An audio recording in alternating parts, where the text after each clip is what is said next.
This meeting is being broadcast live by Westford Cable Access TV and being recorded for playback online.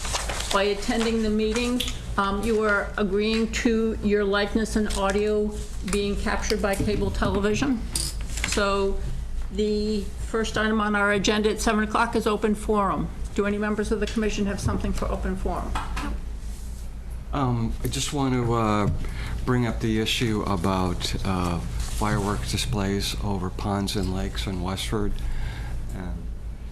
I had raised an issue with Matt about a fireworks display that took place over Longsod Fort Pond over the weekend. And, I had gone out a day or two later and, realized that what appeared to be a barge in Longsod Fort Pond. And that's for shooting off the fireworks display. Yeah. So this is a commercial type of fireworks display. Yeah. And I think those fireworks had gone on for at least 15 minutes. And what concerns me is, when you have fireworks, you have heavy metals and chlorides and things like that can get into the lake if there's incomplete combustion, and even if there is, you're going to still have the heavy metals precipitating into the pond. And what are the long-term effects? I started reading some of the literature online, and indeed it seems like it could have an adverse impact to the pond and organisms living in it. And I think it's maybe something the commission needs to look further into. Maybe have the subcommittee look further into the literature. I don't believe that the pond is being tested for any of the contaminants that might be entering the pond, through this activity. But, there's plenty of online literature that says, repeated, commercial fireworks displays in a shallow pond like Longsod Fort Pond is probably not a very good thing to do, and maybe putting people at risk. Mm-hmm. Okay. Besides, it's illegal anyway, right? Well, I think if you hire somebody, they don't need a permit? They need a permit through the fire department, I think, but it's not. Check and see if anybody did that, got a permit. Yeah, I can certainly follow. Well, they do this every year. This isn't the first time. So it's not like there's not a police presence. I mean, there are people out there making sure that a fire doesn't take place or something, but, nobody's looking at, okay, so people are aware that it is taking place, but nobody's looking at the impacts of what this is doing to the pond and the environment. Yeah. Okay. So I can add to a future meeting as discussion and okay. Include some of the literature that Eric had already forwarded me. Okay. Thanks. Matt, did you have anything for open forum? I do not. Do any members of the audience have something for open forum? Okay, then moving on to our next agenda item. It's a request for a certificate of compliance for 5 Appian Way. Hi, good evening. Matt Waterman with Land Tech Consultants, for the record. Here on behalf of Dean and Robin Corbis, 5 Appian Way. The house was just in the photo in the background behind the barge, just oddly enough. We're here tonight. This house was, actually there was an existing house that went back, I think, into the maybe early 80s and maybe even to the 70s. It used to be known as 10 Tingsboro Road before Weedham Way and Appian Way were developed. There's an outstanding certificate of compliance from the previous owner from 1988. We're just looking to clean that up. There's not much information on that certificate of compliance. And it's not necessarily relevant just because we're not sure. There's been changes with the kind of the tour new notice of intents that kind of supersede that one anyways. But in 2001 is when the current owners bought the property, came in for an addition. That was the second certificate of compliance that we're requesting, 1125. It was for an addition during construction. They actually ended up repurposing or replacing the foundation due to some building code requirements. In other words, the place was like tremendously enlarged from what was originally envisioned. I think the only thing was left was, maybe a wall, and then from there it was enlarged, but it is what it is. The footprint stayed the same from the addition, but yes, from the house, it went from an addition to basically a tear down with the exception of house. the wall, to a new house. 2012, we came into the commission and asked for an addition off the garage. At the time, one of the elder parents was looking for a space and a shop, and so there was an addition put on in 2012.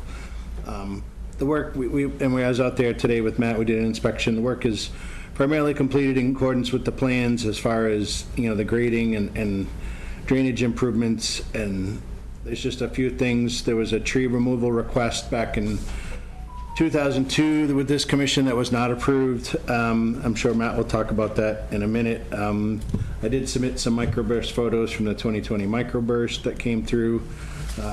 Similar to the photos we shared for the camp lots, there was damage all along the shoreline as shown in the photos. There was the field change to replace the foundation in 2001. The shed's been moved slightly. I think that was actually at the time of the microburst. They hit the shed and they repurposed it. And then a small brick terrace was added off the side of the garage. It is pervious, and it was built within the limits of work that were approved by the commission. Beyond that, I didn't have any other thing to add. I know Matt may want to add something, but I'd be happy to answer any questions. So looking back at the plans of records for the latter two orders of conditions, this was so this plan on the screen is the from 11/25, which in where they were requesting 2 pine trees to be removed pretty close to the 30-foot buffer. They were proposed, and as Matt mentioned, the commission did not approve their removal. Fast forwarding to the plan of record for 1535 in 2012, the 2 pines are now not present on the not present at the 30-foot buffer, and then looking at the differences between this plan from 2012 and the existing conditions plan that was provided as part of the certificate of compliance, additional trees at the southern corner of the lot appear to have been removed sometime based upon historical aerial imagery sometime between 2010 and 2013. Well, kind of poorly seen. The group of 3 trees here, and this is in 2010, 2013. You see, Trees are gone. yeah, the trees are gone, and as included in the microburst photos, there certainly was damage in that part of town, and does show 1 pine tree on their property that came down and did hit the shed, but kind of correlating that It's like 7 years after, because that was part of that microburst. So. Right, I think there's it's one of these pines in this general area. There's a pine that's no longer, I'm thinking it was the pine identified. So Are we looking for replantings if trees were taken? I mean, Well, actually, if trees were taken that we told them they couldn't take and they took anyway, And then took that's a more. problem. So so my first thing is I don't think the certificate, the commission should issue, wouldn't recommend issuing the certificate of compliance, as certainly deviations have occurred between the approved plans and the final plan, and the existing conditions. Additionally, I was hoping to get the commission's guidance from the commission as to how, to resolve this and get to a point of more compliance, whether that's, portions, you know, a 30-foot buffer as this, you know, the 30. Do we have some 20-foot. time to think about that? Right, I mean, so, I mean, and certainly, you know, also afford the applicant the time, or the property owner and the representative time to kind of mull it over and present something to the commission in terms of, here's what we're proposing, you know, certainly, and then, you know, kind of act on it with a friendly enforcement, or, you know, with a enforcement order to, you know, comply with it. As opposed to, you know, putting the burden on them to No, develop and Right. right. And If we issue anything, we have no leverage. So, I mean, let's remedy it and take care of it, and then we'll issue. yeah, so the direction to their representative is to prepare a, you know, restoration mitigation plan. You know, would the commission want to see standard nursery stock, or would they, you know, something, or at least explore more Robust. something that's, you know, I think robust, I mean, Something hardy. I'm frustrated in that we actually go through the effort and, you know, make a determination to something not to be removed and still have it be removed. You know, Was that's not, there any evidence of stumps where the trees were? Or- no, it's all, long gone. yeah, it's, But, you know, let's give the owner an opportunity to come before the commission, and then we can, you know, listen to that and before we make a determination. and I can draft an enforcement order to, you know, just as a kind of mechanism to make sure it gets done. I mean, it's frustrating enough to have it happen and then come in and ask for permission after the fact. But this is not even that. It's supposed to be a statement by an engineer that this as-built represents essential compliance with the baseline plans. Is that in the meeting packet that was put up online? Yes, so prior to, and part of the problem is there's three WPA Form 8As, so you certainly, they are all different, and they do reference all three, even, you know, with specifically the original order from the late 80s, you know, they are acknowledging that the referenced order or order of conditions has lapsed and no longer valid, you know, and again, we can't go back and, you know, my DeLorean's in the shop, so I can't, you know, go back and see what, you know, what the conditions were in, you know, 1990 prior to. So, you know, again, you know, I think especially where significant work has occurred on the lot through the approval of the commission, I think, you know, the first one's kind of a null, you know, a null and would be issued as, you know, just no longer valid and cleared off the title. The subsequent ones, you know, from 2001, 2002, does have the, you know, is, the written statement is attached at the beginning of it. And it discusses the tree removal in a general state. Right, as I didn't get deviations from the aerials until today. I didn't do the aerial research like Matt did today when we were putting this together.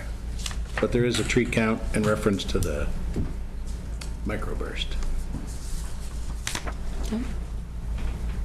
So then, this will be on a future agenda. Yep. For that follow-up conversation. Perfect. Okay. I appreciate your time, and we'll come back with something that the commission will hopefully approve. Thanks, Matt. Thanks, Matt. Moving on to our 7:10 PM agenda item. It's a continuation of public hearing and issue order of conditions for Wilma Realty Trust, 426 Littleton Road.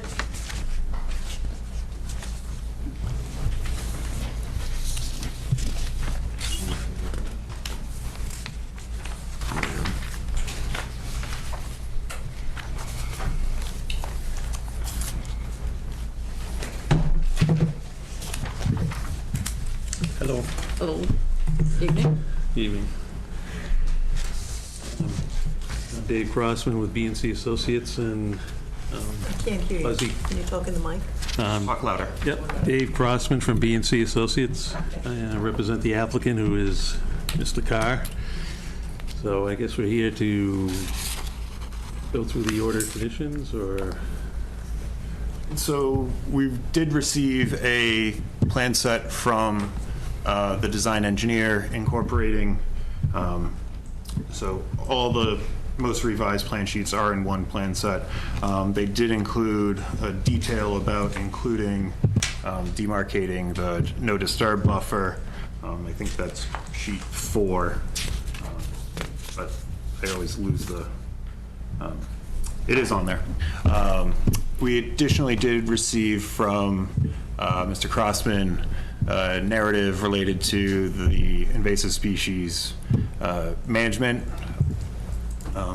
and documenting some of the process to determine kind of the management scope. And attached was the annotated site plan detailing the plantings and management of such. And lastly, received from Attorney Deschaines was a statement to be included, or a provision to be included in any lease agreements regarding the storage of hazardous materials outside, that such containers shall not be stored outside the unit or in a truck bed or open trailer. Are there any questions from the commission? We can certainly try to field them. Both the design engineer and Attorney Deschaines have other commitments tonight and send their regards, unfortunately. They had let you know that they were okay with it? Yes, I mean, they had one, I mean, if we go to the special conditions, there was one special condition, but with respect to these, are there any? I really am glad to see the report about the plan for dealing with the invasive species and what the restoration plan is going to be. I did, in it, one of the statements was that the commission did not accept annual mowing to maintain or to try and manage the invasive species. And just for the public record, I want to say that it's not that we don't approve annual mowing to maintain areas that are naturalized, but in this case where we're dealing with Japanese knotweed, we have seen in town that an annual mowing is not an effective way to treat that. And so this wasn't that we don't like annual mowing, it was just that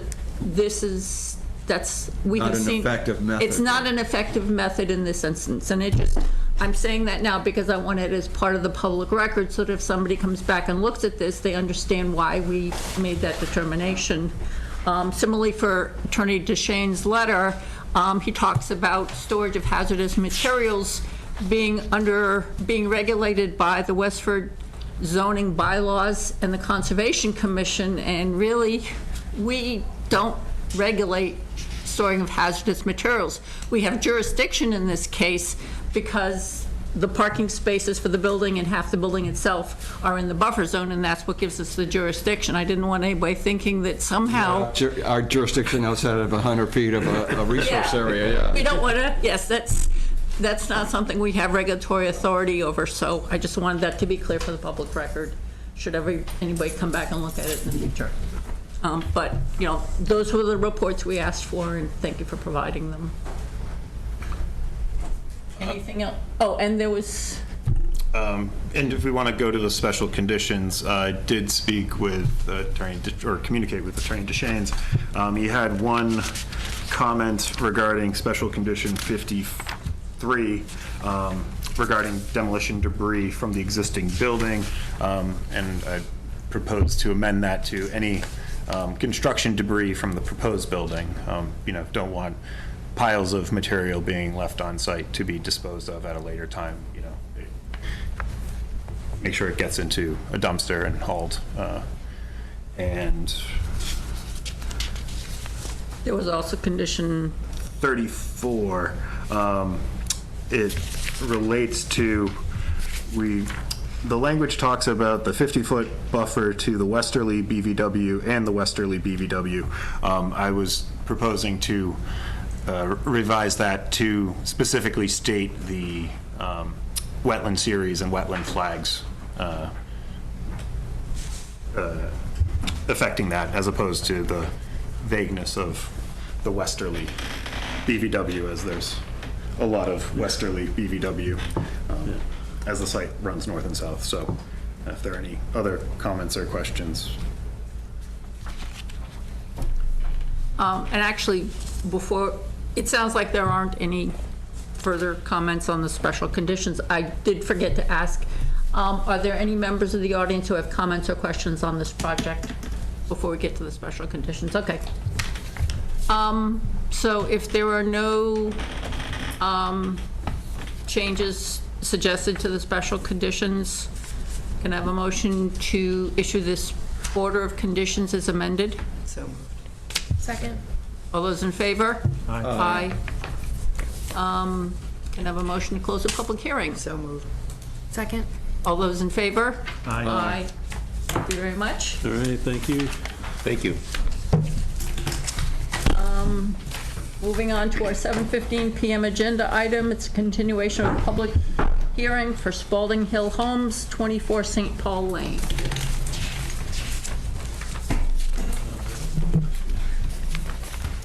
Good evening, Mark Slager from Allen Engineering, here on behalf of Spalding Hill Homes, Inc. We were here a few weeks ago to discuss some work within the buffer zone. We had originally proposed a 1-to-1 boulder slope at the 75-foot no disturb, 75-foot no build line. The commission was not in favor of that because of the possibility of intrusion by invasive species and the inability to take care of the species if they become entangled within the wall. So what we've done is we've shifted the top of the slope a little bit and basically created a 3-to-1 slope from the lawn and the backyard area, with the exception of the very northwesterly corner. You can see where we have the existing boulder slope that ends at the buffer zone, and then extending beyond that, we'll have a 4-foot tall integrated block wall, vertical wall. It won't exceed 4 feet in height, and then the 3-to-1 slope will just match up with the block wall. So we're not proposing any more riprap in the buffer zone. So we expect that this would address the concerns of the commission. There's no work within the 50-foot no disturb zone, as that no disturb zone is off the property. So Jim? Mr. Fontaine from Town Hall said in lots 15 and 16 he wanted detailed design information on the 2 walls in the back. I was wondering, does anybody know exactly why? Because I looked, I thought they were no more than 4 feet. 4 feet was the Well, so this was the boulder. This was with respect to the existing, on lot 15, which is not this. 15 and 16. Right, so this is 16, so 15 is the adjacent lot that has a boulder retaining wall, and he was concerned about the structural construction and, as. Is there a guidance that he's, like we know that if it's taller than 4 he received, I mean, so for that one, he received structural report, or. he received a letter report from Phelan Engineering regarding the structural integrity of the wall. None of the wall that he was talking about, it's actually a 1-to-1 slope, and then there's a row of large boulders on the top of the slope. But none of that work is within the buffer zone itself anyway. But he has received the report. I haven't heard back. Oh, okay. He has received the report that he requested. It was just concern, out of caution, I guess. 'Cause I understand if it's taller than 4 feet, it's required that there be a. Yeah, any retaining wall over 4 feet in height requires a structural engineer and a building permit. Right. These are less than 4 feet, right? Well, I think the slope itself is greater than 4 feet, but it's, we looked at that as a riprap slope because it's actually flatter than a 1-to-1 slope. That's actually the design. That's not an as-built of it. So we viewed that as being a one-to-one slope, which is not a retaining wall. It was just a stabilized slope. But what happened mostly on lot 15 is they took some large boulders and stacked them vertically on top of the one-to-one slope. And I think that's where the confusion and the concern came from. All right, thank you. So this plan has been reviewed then? I get it. And- No, I mean, so with respect, with respect to this one, I mean, if the commission is amenable to it as designed, you know, I certainly have some thoughts for special conditions, with which I'd be happy to share, but, you know, I want to, again, get the commission's input for, again, if this is what if this is amenable to the commission, you know, we can certainly start discussing, you know, potential special conditions, but didn't want to put the cart ahead of the horse. Well, I just want to boulder- make sure it's acceptable, you know? Sounds like it. Well, the boulder slope on this one was reviewed by the structural engineer. This is, again, this isn't the as-built location of it and size of it, but no portion of the boulder slope will be within the buffer zone. It was addressed in Phelan Engineering's letter. Again, I haven't heard back from the building commissioner. The new block wall will not require any building permit because it's 4 feet or under. And the end of it, when you get to the very, what looks to us here, the left-hand end, at that point, it's worked its way down to grade? Yes. Okay, so there's no vertical edge to the wall? No. Okay. So are Henry Fontaine's concerns for lots 15 and 16 done? Been Satisfied? addressed. So, I mean, if we want to get into special conditions, I have, you know, so with respect to this boulder slope, I would want a plan detail for how it's to be constructed, as opposed, you know, what's the subgrade to it, what's, you know, to make sure that, you know, the soils and materials aren't being washed out of it.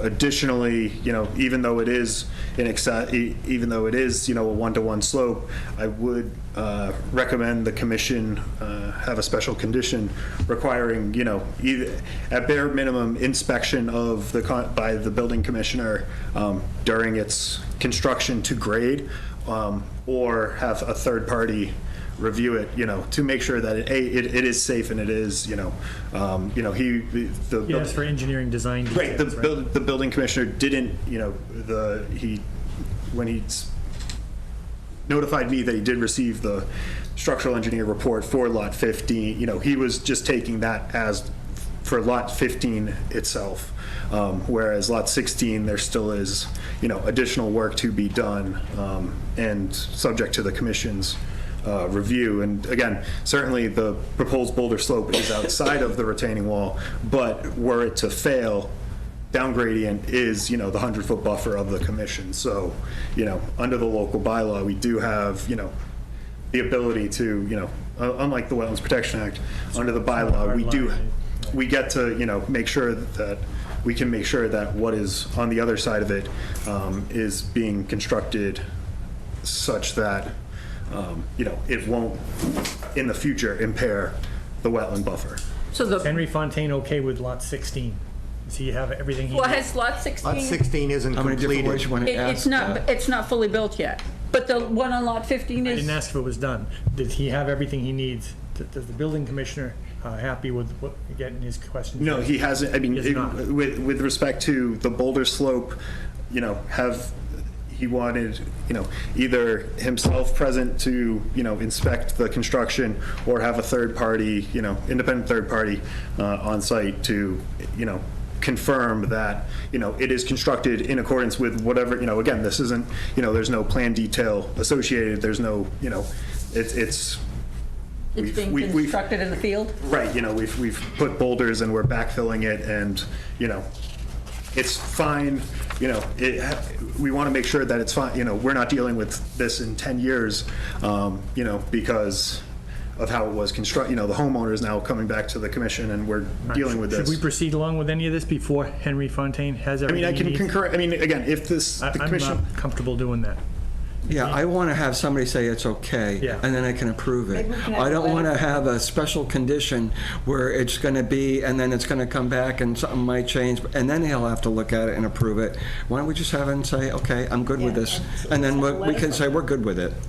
Okay, I can certainly Something. ask that have that for the commission's next meeting. Okay. So right Could we now, have that it's just for the lot next 16. meeting and have an order of Sure. conditions and ready for that too? It shouldn't slow us down, because we wouldn't be ready anyway with it today, so. Right, no, I wasn't expecting that. Probably could. Okay. It's up to Matt if he can do it. Yeah, I can certainly have it drafted. Additionally, and, you know, at the commission's pleasure, any of the 3-to-1 slopes within the 100-foot wetland buffer, I would prefer to have that seeded with a native seed mix and stabilized, and, you know, I understand you need. All the special orders, all the special conditions you need to throw in to make it work right? Right, no, I mean, again, as constructed, that's going to be a grass sloped lawn. So, you know, the area, you know, the 3-to-1 slope in this area, you know, from this point here to this point here, you know, have the conservation posts at the, you know, along that line, and have it seeded with a native seed mix, and, you know, permit it to be mowed once annually, so to keep out, you know. Well, not to be maintained as a lawn. Right, Yeah, right. Yeah. But you can have that all written out. if that's, I can Yeah. certainly do that. Yep. Then we'd have done our due diligence.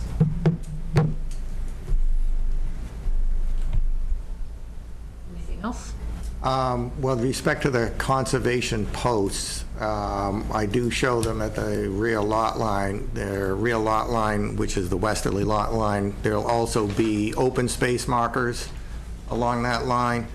At the top of slope, I think the more appropriate marker might be a no-mow sign, indicating that, you know, the area or mow annually, so that they know what they can and can't do. If you have a conservation no disturb sign, then it won't get mowed at all.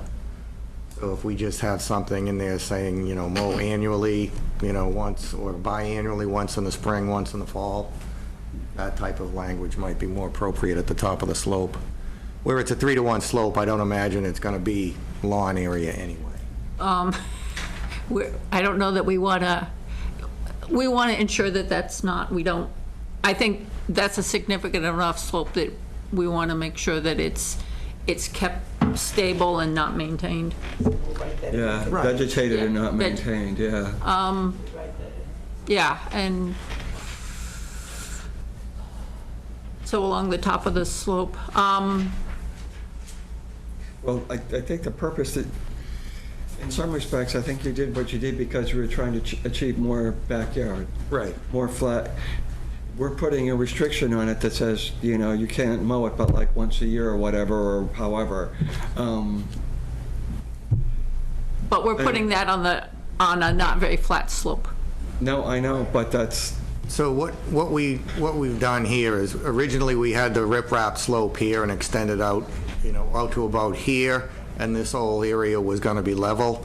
This is kind of a compromise, so we went a little bit further into the buffer zone, and then we've made this more of a 3-to-1 slope here. So they're really only losing this much of yard area. Okay. They still have quite a significant yard area here and a little upper terrace above the 2 retaining walls too. So, you know, a no-mow area in this it's gonna be location okay. here. Yeah. Okay, Okay. okay. So we're talking from where the 252 contour hits the corner of the boulder slope down to where roughly the 256 hits. 256, yeah, hit- and then kind of over to the 258 Okay. at this corner. Okay. Would that be something we would also get on a plan so that the plan Yeah, I can record- have a revised plan submitted, Okay. and that way you can reference it, and everyone will know where the signs are gonna go and what they're gonna say. Okay. Okay.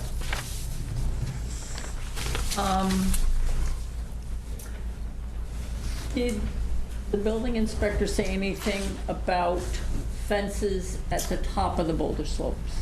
Yes, any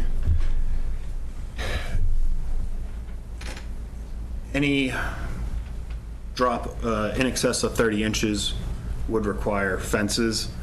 So, you know, again, just in terms of the, It's going to be a requirement. right, I mean, but, I mean, we can, you know. Whatever the building commissioner requires per the well, regs, we'll. Right, but also you guys didn't pull building permits for the other slope, so, you know, for that other riprap slope, or the boulder retaining wall.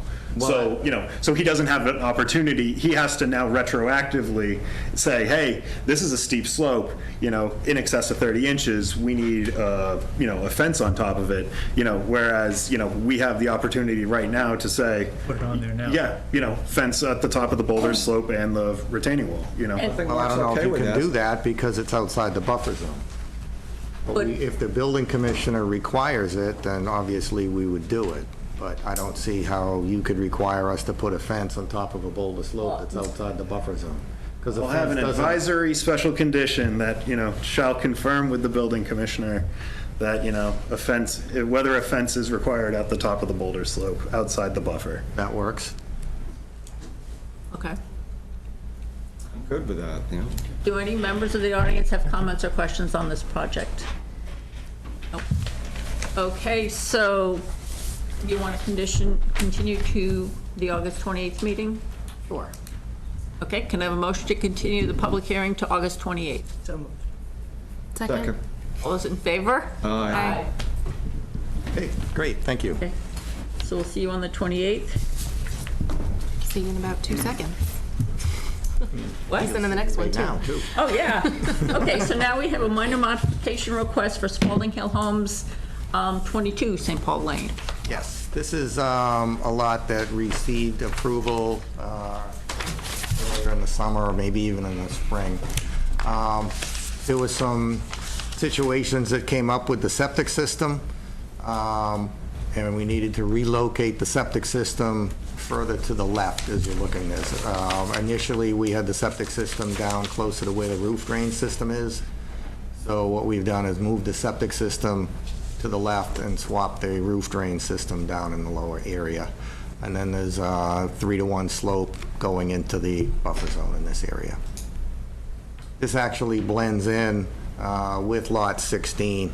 So I've put a plan together for Matt showing how lot 16 and 17 will work together. You can see the two roof drain systems for each lot side by side, the two retaining walls, and then the 3-to-1 slope on 16, and then also the 3-to-1 slope on lot 17 as well. And I would imagine you'd want the same condition about no mowing on the 3-to-1 slope, or semi-annual mowing on the 3-to-1 slope, so I can add those signs to the plan as well. So a continuation of the demarcation similar to what's on lot 16? Yeah. Okay.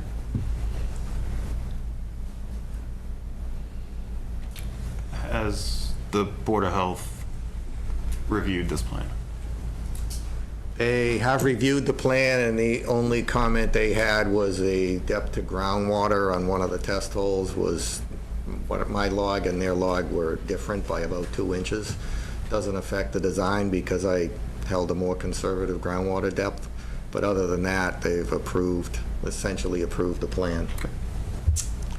So are we going to get an updated plan of record showing Showing the signs. the signs? Yes. Okay.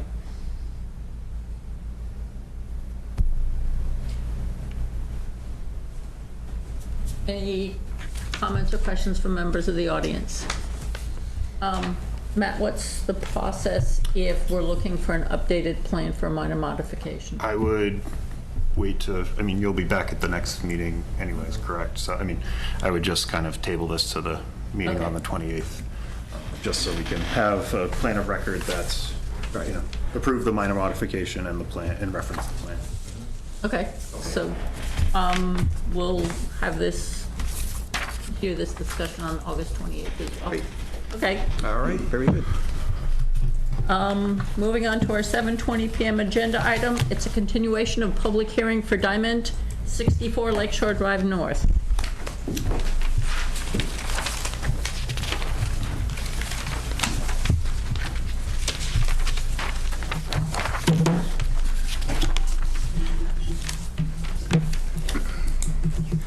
Good evening. Hello, name is Alec Chongers, representing the applicant at 64 Lakeshore Drive. Just to go over a summary from last meetings, we had a system proposed within the 50 to 100 foot buffer and a proposed porch within the buffer zone, closer than 55 feet. So per the last discussion, we pushed the septic system beyond the 100 foot buffer, or right at the 100 foot buffer. We were a little restricted by Title V offset from the catch basin. We had to be 25 feet away from that, so we're just roughly 99, 100 foot buffer. We removed the porch. We are proposing a patio when we're having infiltration trench to collect any runoff coming from the patio, and we're also proposing to collect up to 1 inch rain volume for the proposed addition. We are removing 4 trees as discussed last time. Within the buffer zone, we're proposing to plant 4. The location is not locked down yet. It's gonna be somewhere within the buffer zone, but that's gonna be he's not entirely sure when he's gonna start this project, so things may change, but we're open to whatever the condition like and happy to take some concessions.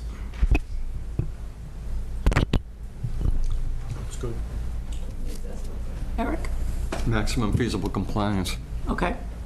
And everybody's comfortable with replacing the proposed porch addition with a proposed patio? I'm assuming that's an impervious patio? We have a proposed infiltration trench, so the impervious patio really would be kind of counterproductive, so it's Okay. either. I just like to be sure. Okay. You're going to pick locations of the trees, we're going to pick locations of the trees Well, I think you before they're showed them- removed. I know they're showing them on the side. Yeah. And it says to be decided by commission and applicant. But I think that was the species and the type. Either location for the species and species. Oh, well, I should say location as well, but the location can be, if you want to make that a condition, to be. Do you want to make, He doesn't really care where they go, but. I mean, is that where they're going to go? Right now, if we, well, that's where he's thinking they'll go. we good with that? Are we? I'm Okay. okay with that. Matt, do you have any? I have none, and can draft special conditions for the commission's review at the next meeting. Okay. Do any members of the audience have any comments or questions? Okay, can I have a motion to continue the public hearing until the 28th is good for you? Continue the public hearing until August 28th. Second. All those in favor? Aye. Thank you. Have a good night. You too. Okay, moving on to our 7:25 PM agenda item. It's a public hearing for Sarkeesian, 115 Main Street. Under Massachusetts General Laws, Chapter 131, Section 40, the Wetlands Protection Act, and Westford's non-zoning wetlands bylaw, Chapter 171, the Westford Conservation Commission will hold a public hearing on Wednesday, August 14th, 2024, at 7:25 PM in Meeting Room 201 at Town Hall, 55 Main Street, to consider the notice of intent application of Stephen and Lisa Sarkeesian for the construction of a 25 by 16 deck within 100 feet of bordering vegetative wetlands at 115 Main Street. Good evening. Hey, I'm Mitchell Dutcher of Dutcher Construction. I was hired by Steve and his wife Lisa to construct a deck at their home on 115 Main Street.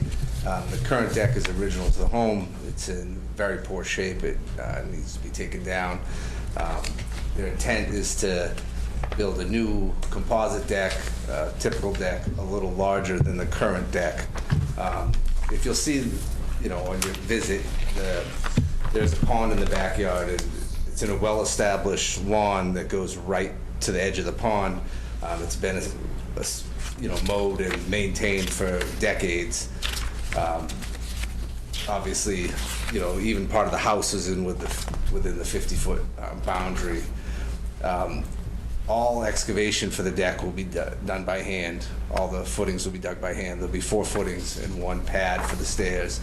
All material will be stocked outside of the 50-foot boundary on the back side of the garage there.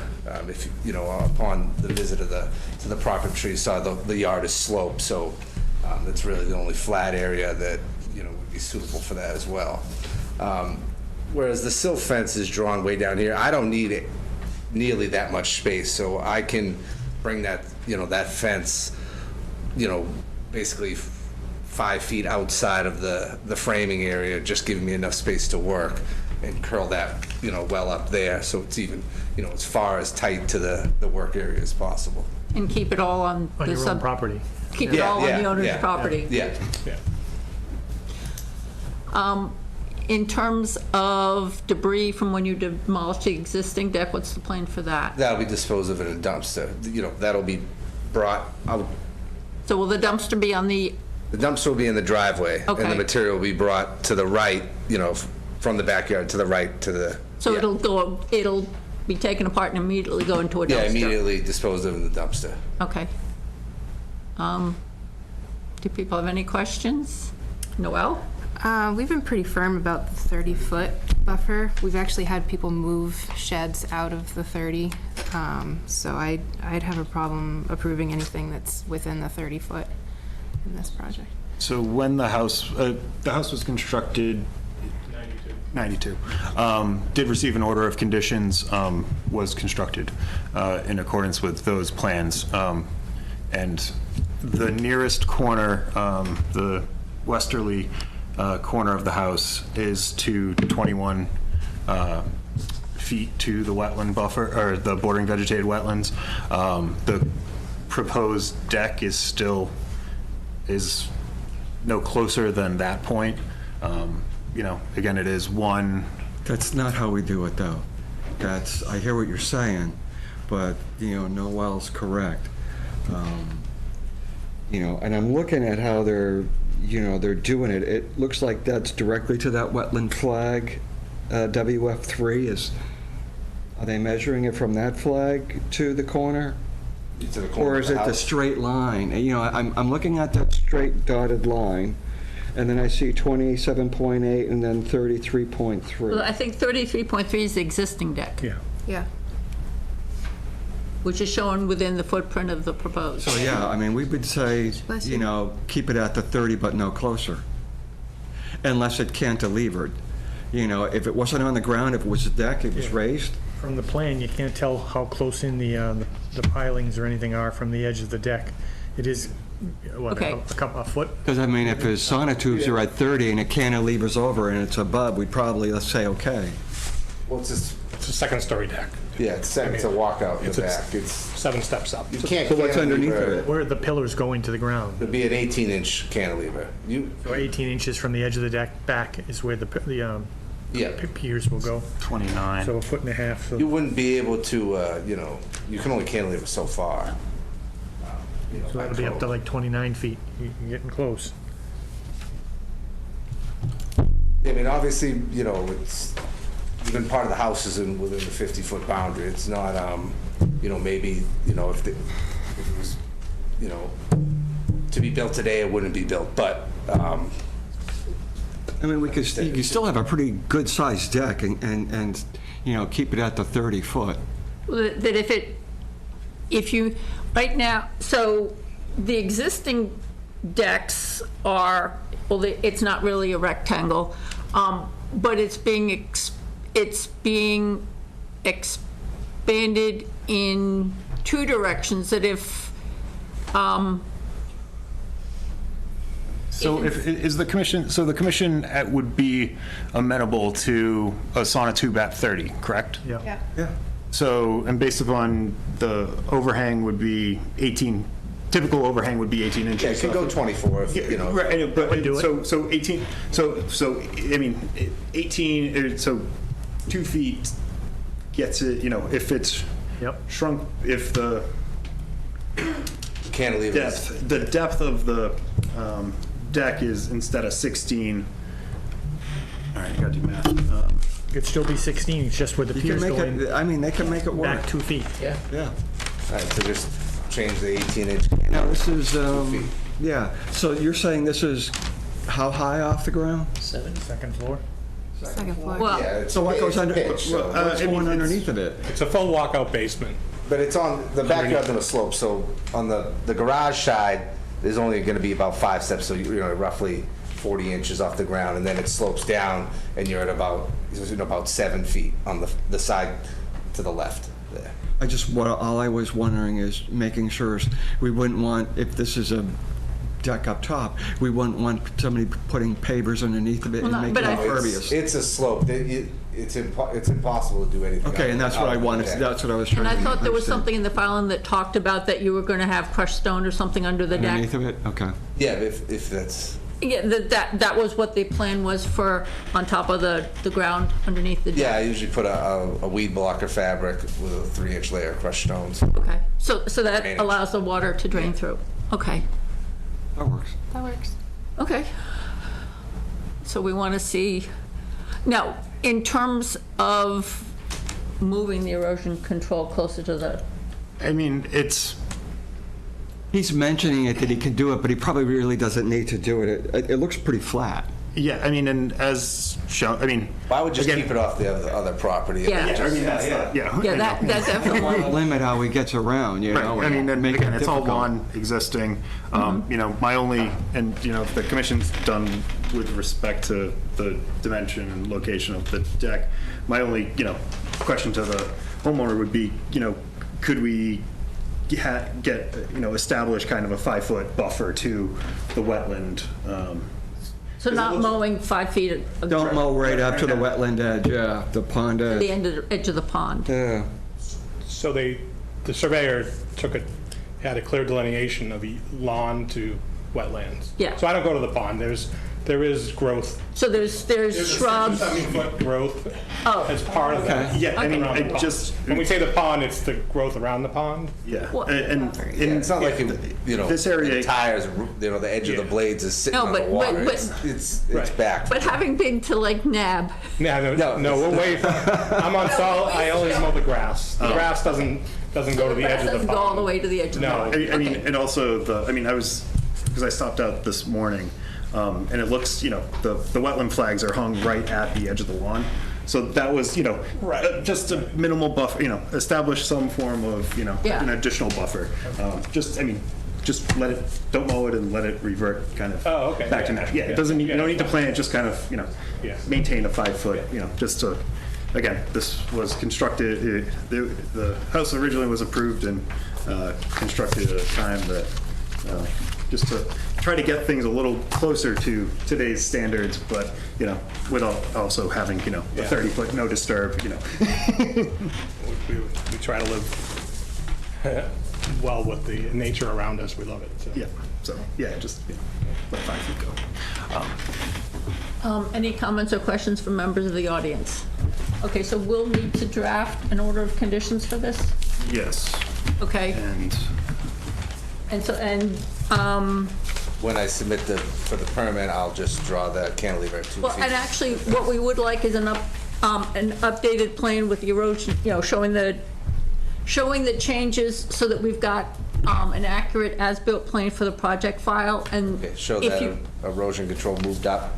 yeah, the erosion control moved up, the adjusted distances to the wetland, that if you can have that for our next meeting, when we have a draft order of conditions ready, then we can issue the order, close the public hearing, but have the updated plan as part of the file that we have for the project. right.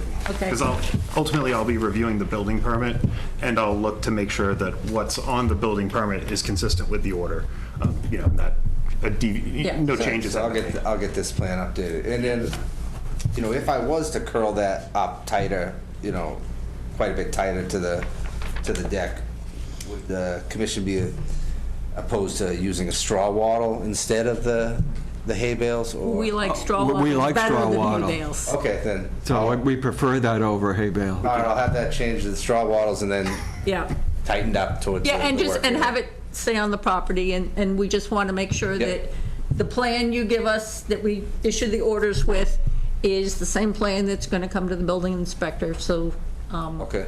we're all set. So, and so coming back and having you on our next meeting, which is August 28th, will work for you in terms of getting an updated plan to Matt, and we'll have the orders written? Yep, I just need to update this and then update the building plan for that. Okay. Great. Okay. Thank you so much. Yeah, can I have a motion to continue? Just one last, and you submitted the notice of intent application to Mass Yeah, that's DEP? all been mailed in. Okay, Okay. just, Oh, yeah. it's not in their system yet, so we need to make sure a file number gets issued, but we can't issue it without. So I can certainly check with them and, maybe. Yeah, I sent it certified mail. Yeah, so if you can send me that, that number. Okay. Just so then I can say, hey, you guys received it on X date. Okay. And they actually, so they're not saying, oh, well, it's in the mail, you never know, just. All right. Okay. You can send that to me. Yeah, because we need that file number to issue the orders. All right, I'll get the file number for you. Okay, yeah, so you'll work with Matt. Okay. Can I have a motion? Anybody from the audience have any questions? Anybody from the audience have any questions?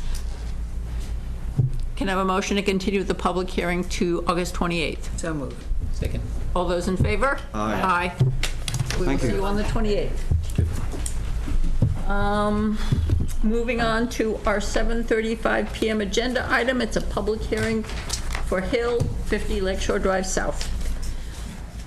Under Massachusetts General Laws, Chapter 131, Section 40, the Wetlands Protection Act, and Westford's non-zoning wetlands bylaw, Chapter 171, the Westford Conservation Commission will hold a public hearing on Wednesday, August 14th, 2024, at 7:35 PM in Meeting Room 201 at Town Hall, 55 Main Street, to consider the notice of intent application of Thomas Hill Jr. for the construction of a single-family dwelling and associated grading, installation of a shed, removal of 3 trees, and landscaping improvements within 100 feet of Nabnasset Lake bank and bordering land subject to flooding, and repair of stairs and installation of a seasonal dock within Nabnasset Lake bank and BLSF at 50 Lakeshore Drive South.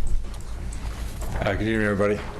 Sorry, I'm a little old school, plus I spent almost 12 minutes today coloring that all by myself, so if Nice. just get started. Peter Blaisdell from Williams & Barrage's project engineer, manage the green cards. Let me just say, we'll start off with following up on Matt's comment. DEP has not issued a file number yet, says they're still waiting for the fee. The green card's right there, we sent it to them, and there's a check in the application. So anyways, thank you for having us again. It's been a little while. Last time we were here was February 28th. At the time, as you recall, we kind of dug through the long process and all the different permits that were here, so we don't have to go through it again. But if you recall, the strategy that we all agreed was probably the best way to do and to go was to put an enforcement order on it, give a 4-month time limit, and come up with conditions that you would like to see happen. So during that time, from February 28th through to about June, Mr. Hill worked on these little by little, and he was, staying in touch with me just to kind of keep going. So just to give you an idea of what transpired here, real quick, there's a letter. I can just read it really quick. I'm sure Matt gave it to you. But from the waterfront area, we removed 2 wooden docks, and there was an aluminum dock.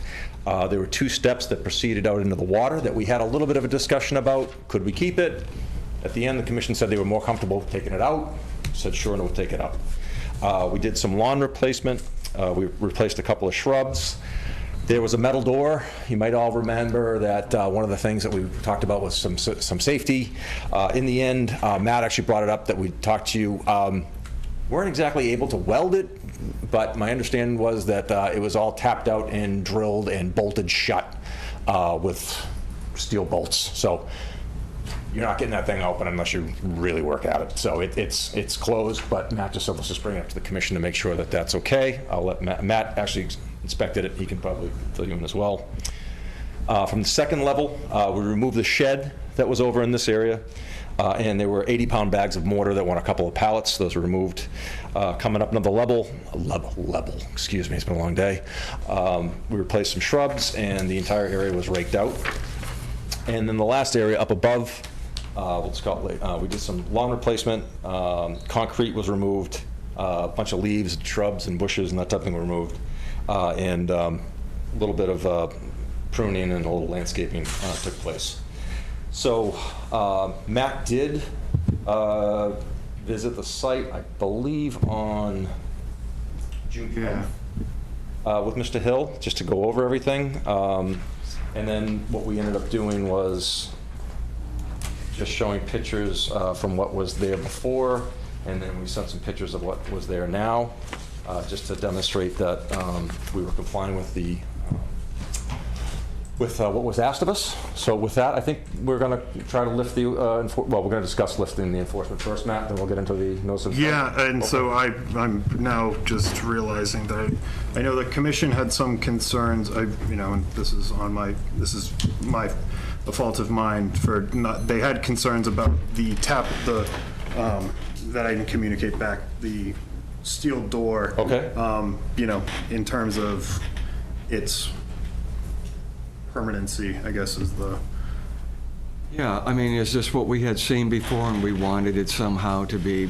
I mean, I think that was, I remember at the time Mr. Hill mentioning that they were unable to get power to weld it, and so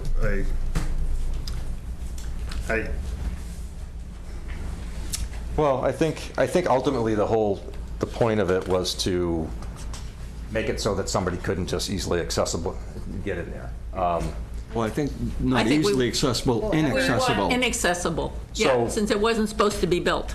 Right. There We is... don't want to come back later on and find out that somehow the steel door has been managed to be, removed and it's being reutilized, so in short of removing it, we wanted it to be, Welded. yeah, I mean, or inaccessible. would that be something the commission would entertain as a special condition an ongoing special condition as a part of an order?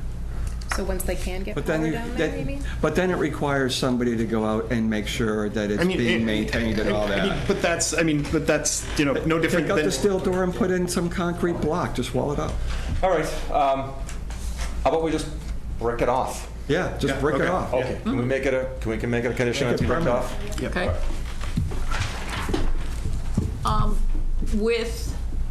Okay, I'll look, making notes.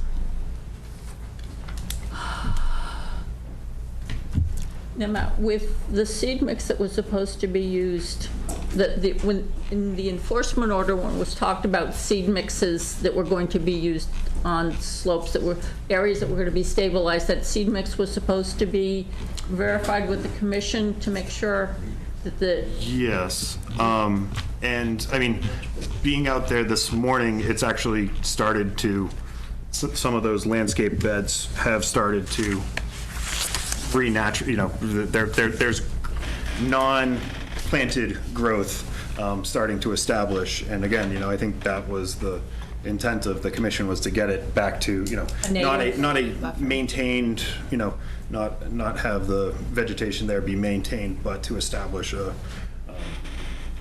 Okay. so, while I did not explicitly provided, over time it has, Renaturalized on it its started own. to, Yeah. nature has started to do its thing with a native seed bank. And so I think that's, again, ultimately the end goal of, the intent of it. And certainly, can be included, Sometimes we like the seed mix, a certain seed mix because it provides some sort of, level of benefit. Yeah, I mean, I think I didn't notice any invasive species. So, between the species. As long as it's not a lot of junk growing back. Yeah, no, I didn't. I did Okay. hear, native kind of rushes and things. So I was like, Okay. Well, bear in mind too, right now he's not living there. He wants to build a house and live there. And I think we all know that once you're living there, you're probably working on the yard a little bit more than if you're not living there. So if you want to make So it... our goal is, especially with areas that are in very close proximity to the pond, is that they not be maintained lawn, that it be a naturalized vegetated cover that's maintained. Not maintained, really. It's not maintained. Yeah. Not irrigated, not fertilized, not not any of those things in such close proximity to the pond. So let's, I don't want to start blending what's going to be done as part of this project into the discussion of how things have gone with the enforcement order compliance. Matt, were the The plantings, the shrub and tree plantings, were those native species? The ones that I saw, that still had tags on them, yes. They Okay, good. certainly sufficient. There are also some, I don't know if you bought extra and just had it there. Yeah, there's some that, and appeared to have been recently watered as well, so that was Okay. positive to see. And the grass was sod. Okay. Is there anything else in the enforcement order? I think the docks, no, The docks and the the stairs came out? docks and kind of the That's a debris. select- Yeah, Isn't the dock a select board thing? No, but there was a dock on site. There was a dock on site. There's not currently a dock we discussed that, The dock you know. is a state. Yeah, and Got it. the miscellaneous bags of gravel, cement, those have been relocated very efficiently. That was a neat little contraption you had. You had like a roofer elevator. Yeah. I was Hoisted out of there. that's brilliant for, the ski slope that this is.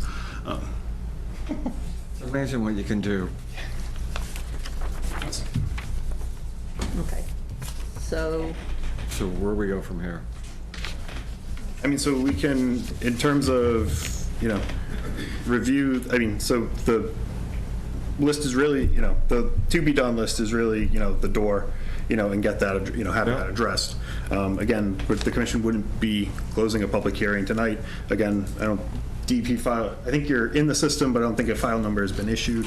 Yeah, it said on the thing today, files have not been submitted, but Okay. we've got the Or the green fee, slip that yeah. shows that we did it, and it doesn't matter. So, we're not, we can certainly, in 2 weeks' time, have that, kind of, there's also, and if not to kind of, muddy the water. muddy the water and go into this, there are, repointing, as part of the proposed work, Yeah. is, repointing some of the brick steps and things like, I could see a synergy of, within 6 months of within 9 months of issuance of an order, have that blocked off, with, again, because there's going to be bricks, there's going to be mortar, they're going to be doing activity, Yeah, they're going to be doing masonry work. Yeah, I get and that, yeah. just, and there's an efficiency there, to, have it all be done kind of concurrently with itself.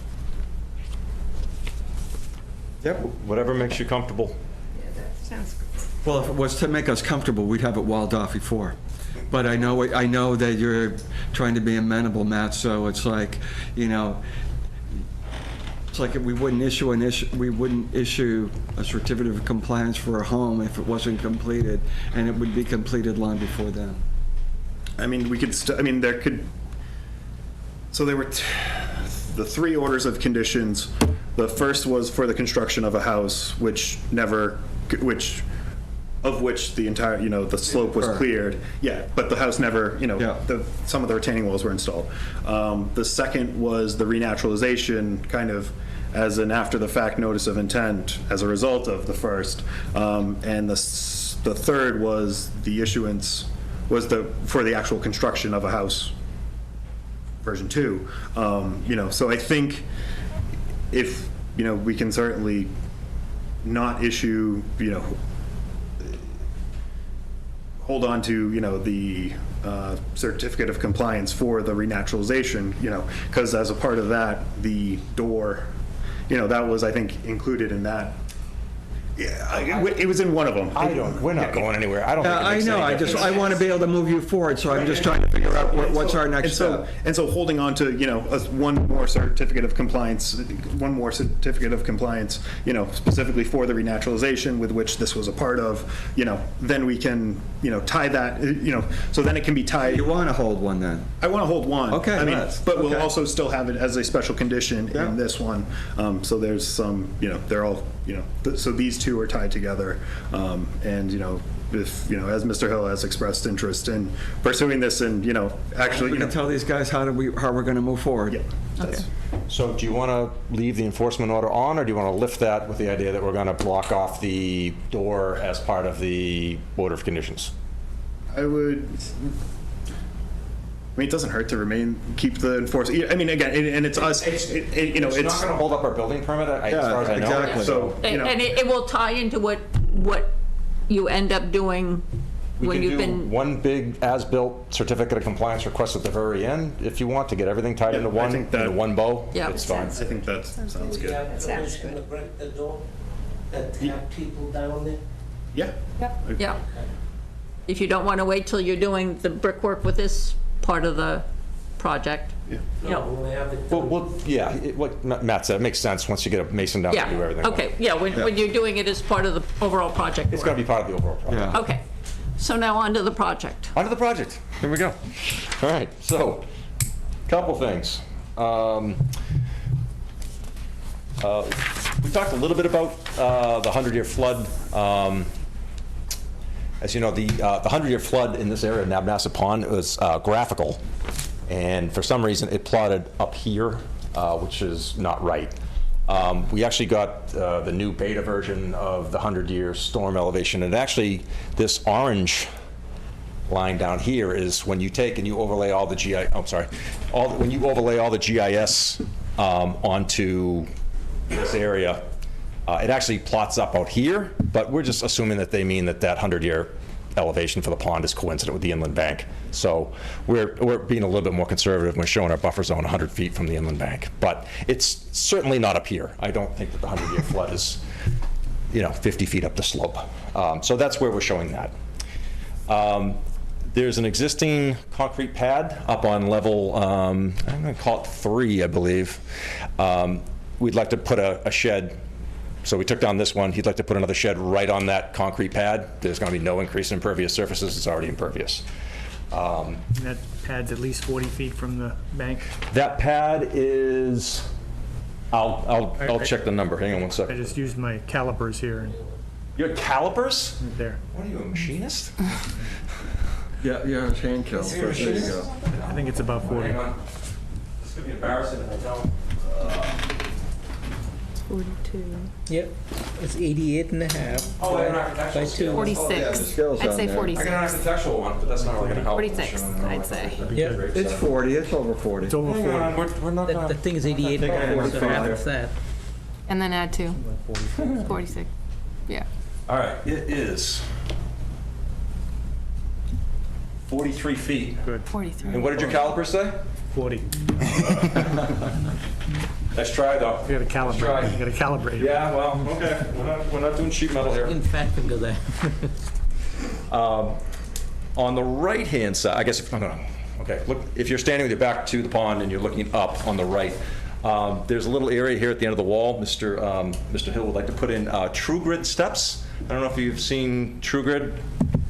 Pretty innovative project. There's a little detail up in the corner on the right there, Matt, if you Sorry, want. I went the wrong. So basically, all it is it's kind of like a snap-together plastic system.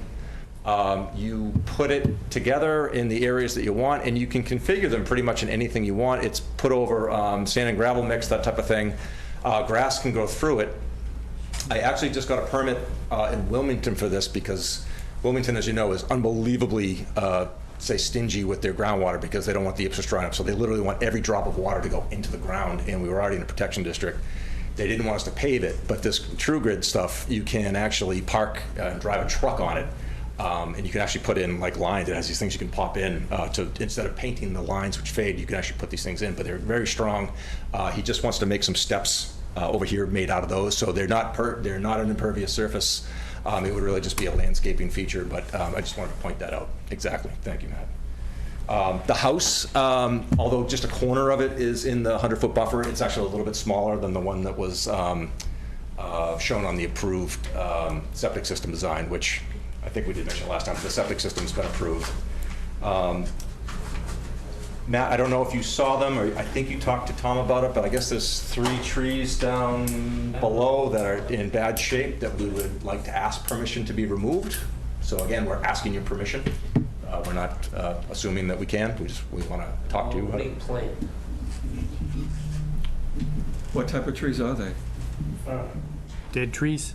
All right, Fur? Or, Sounds like they're in bad shape, or they're dead? dead. Okay.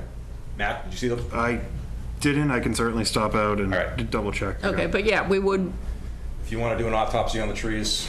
well, it just, No, we just want to take a look at them. No, absolutely. And you know, verify, confirm, and then we'll figure out where we're going to put 3 other trees. Sure. Yeah. He's more than happy to replace them. How far should we cut them? What do we say? Trust but verify.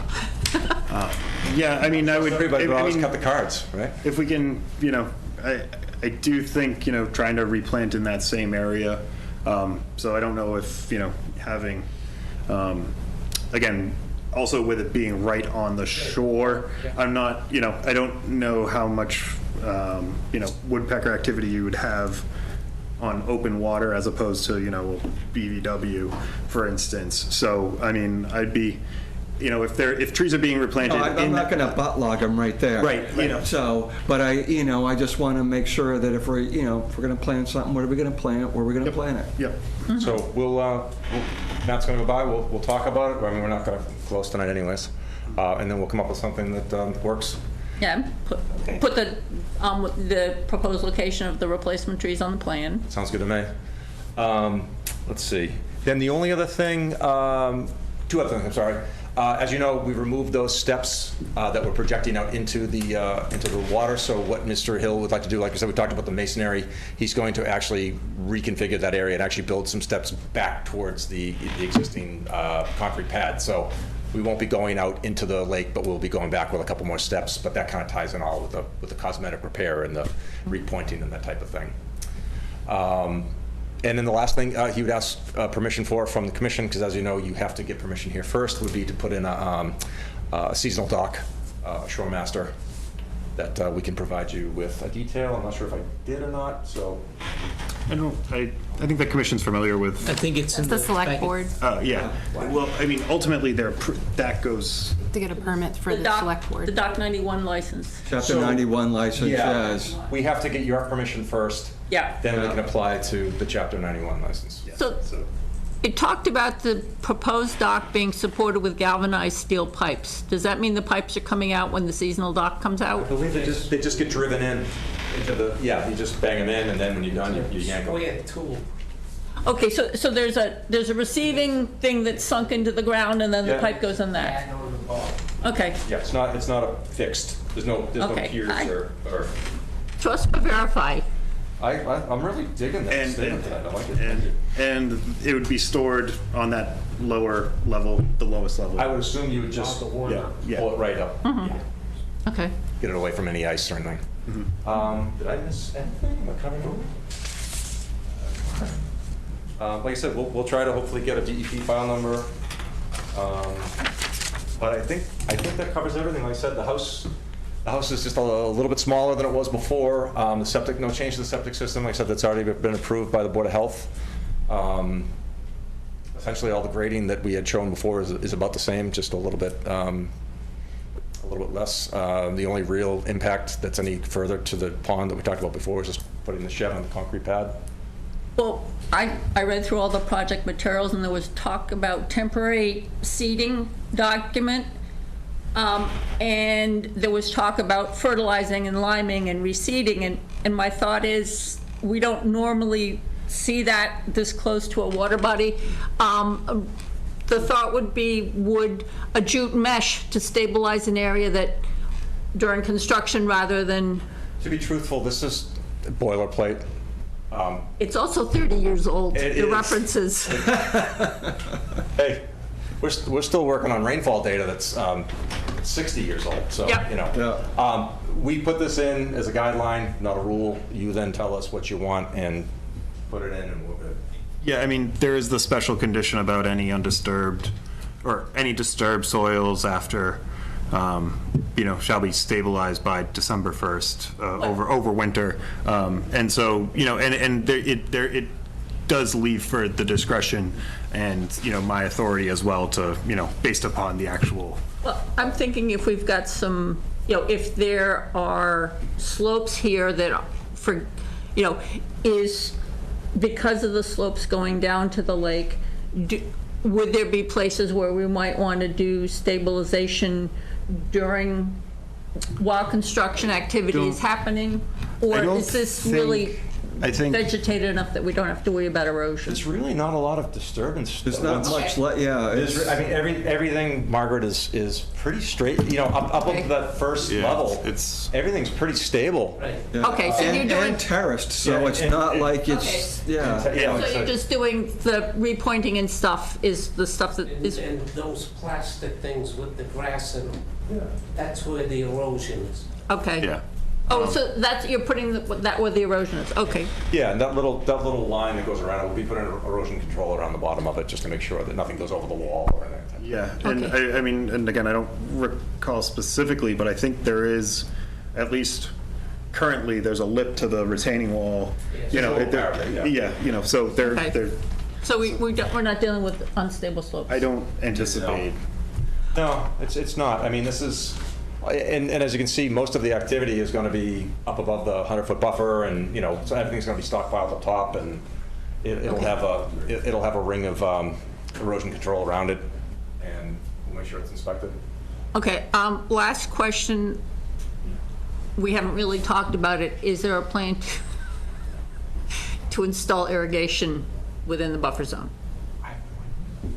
No, okay. We never talked about it, but. Well, but some of it was, there was a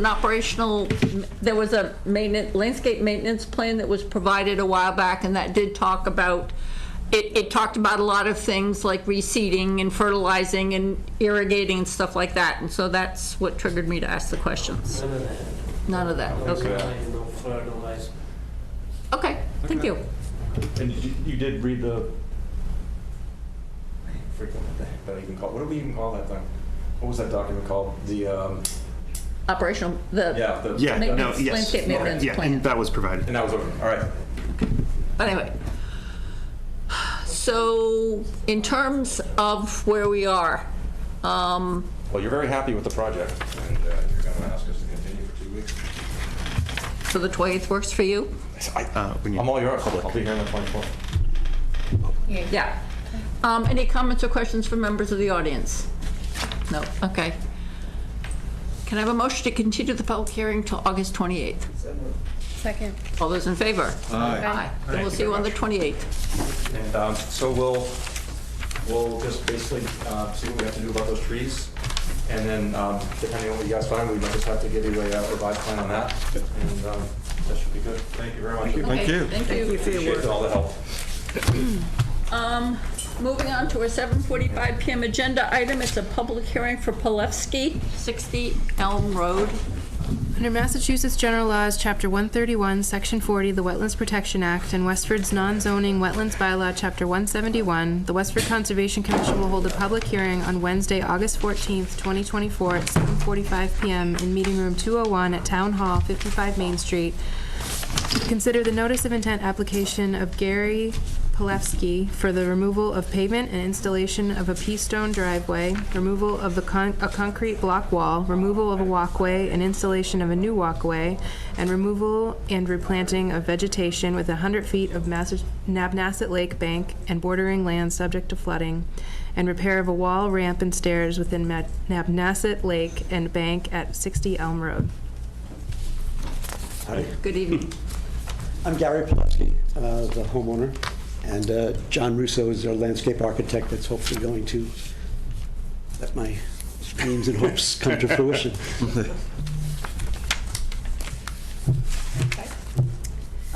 Where do we start? So where's the lake? The lake is, It's like Yeah, the peninsula that they're on the end of. there's a plan somewhere. There we go. Lake, oh yeah. Lake's up there. Oh, okay. Yes. There's already a concrete wall in place. So, you know, when I look at this, it just screams site visit. Yeah. You know, I can't look at this and look what's there currently and get a good feel for, because what I'm seeing here is extensive as all heck. And I'm just thinking, maybe we need to be on site so I can get a better understanding of what's being proposed and what currently exists. No, I'm not saying, you know, I just, so some of this landscaping is here and some of it's going to be new? There's pictures. Yeah, but in terms of when we look at a plan like this, a lot of times we like to, it's like, okay, what's there now, and then what's to be, so we can. And they kind of did that, but a lot of it's not, it's. Right. So if I may, this original plan was done, well, a year or two ago, very comprehensive. And, well, I guess with all candor, way out of the budget. I mean, it's a magnificent plan. It's just, it was just way too much for that house, that lot, my budget. So we shut it down. We took the season to rethink it. And the plan itself that you're seeing, I know there's a note in the filing, these are not all, this is not going in now. The last page of the filing says that the number of, I think the exact wording is,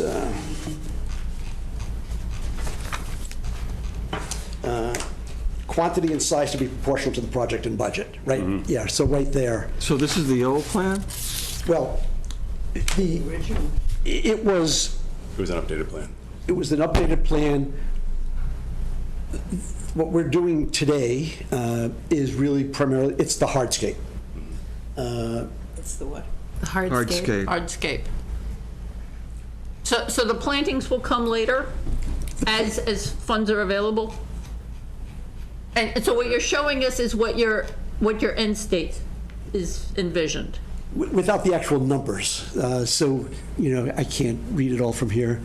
But the hardscape that you want to put in, that is what you want to do first, really. Absolutely. And that's why we're here tonight, really, is the hardscape. So let's set up a site visit so we can, because I looked at his pictures and I can see where he wants to hardscape, but he's hardscaping over areas that are pervious, and that hardscape is going to make it a lot more impervious. There's a significant amount of concrete and already stone on the lakeside in that area. Thank you.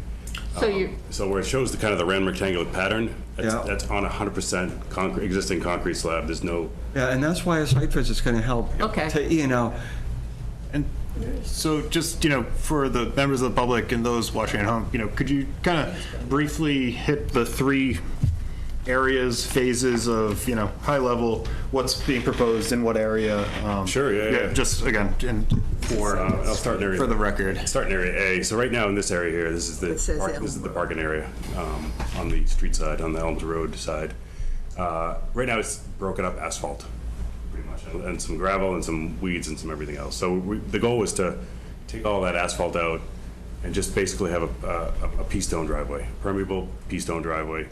There's a small, really kind of shoddy wall along here, just concrete block. Taking that out, there's some existing really overgrown plants, taking those and moving those to a couple different spots on the property.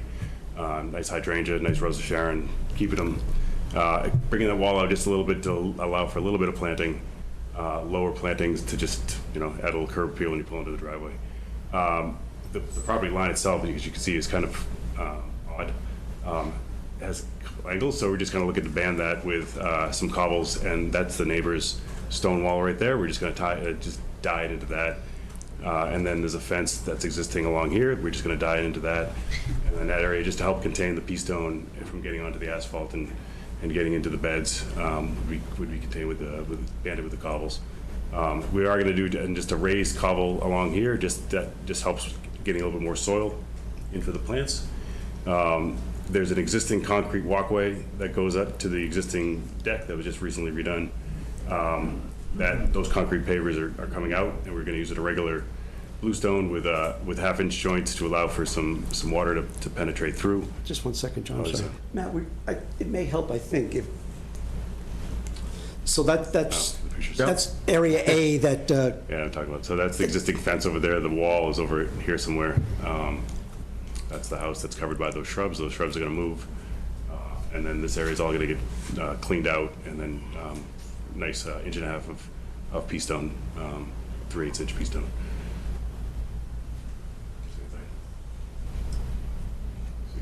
Yeah, you can see the neighbor's wall on that other photo. So yeah, so those get moved.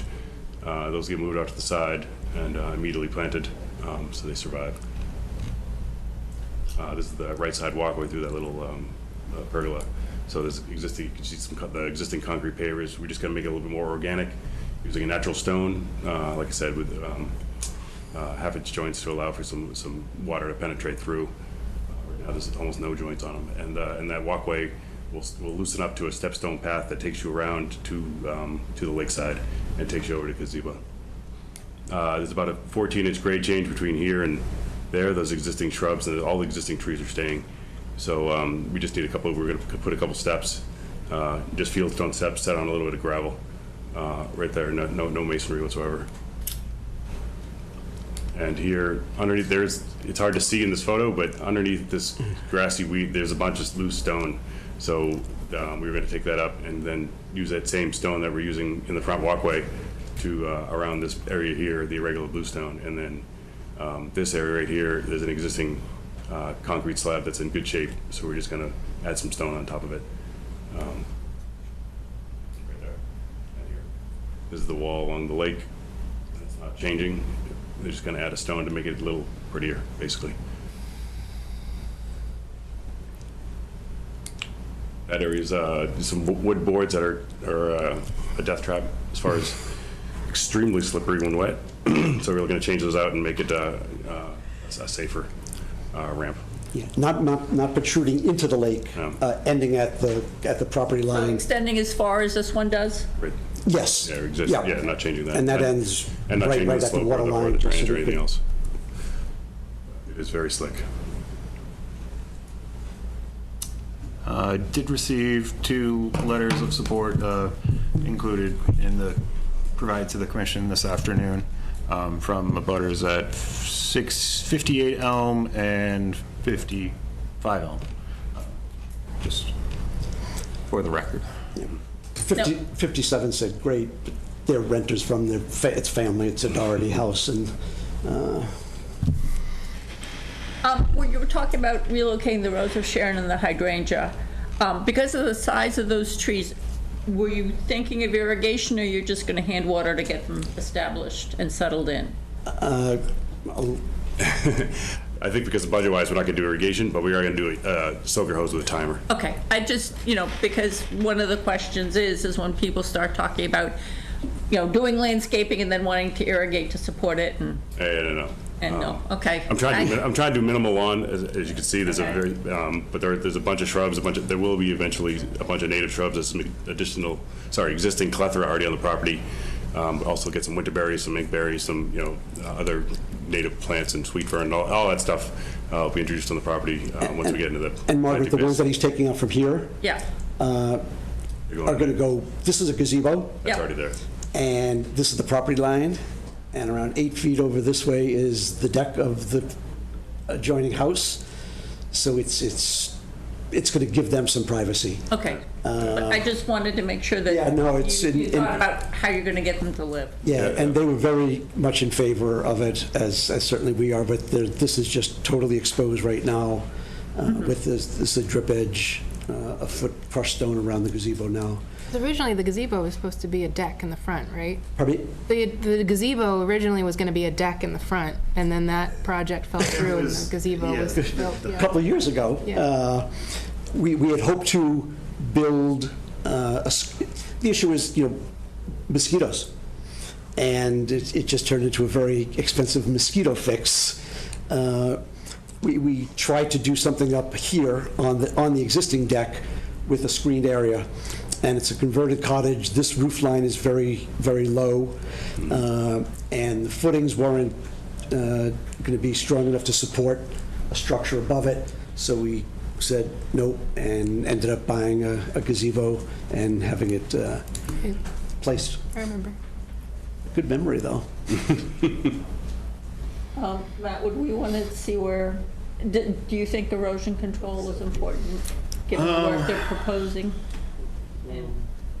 It may be beneficial while the plantings are going on, just to make sure, and again, it seems fairly minimal in terms of the actual scope of disturbance. So whether it's, a wattle of, a staked wattle at the time of, larger, or, even I wouldn't be opposed to seeing it longer, but where most of the hardscaping is, I do think an erosion control right at the edge of the, would be helpful and can be conditioned as such.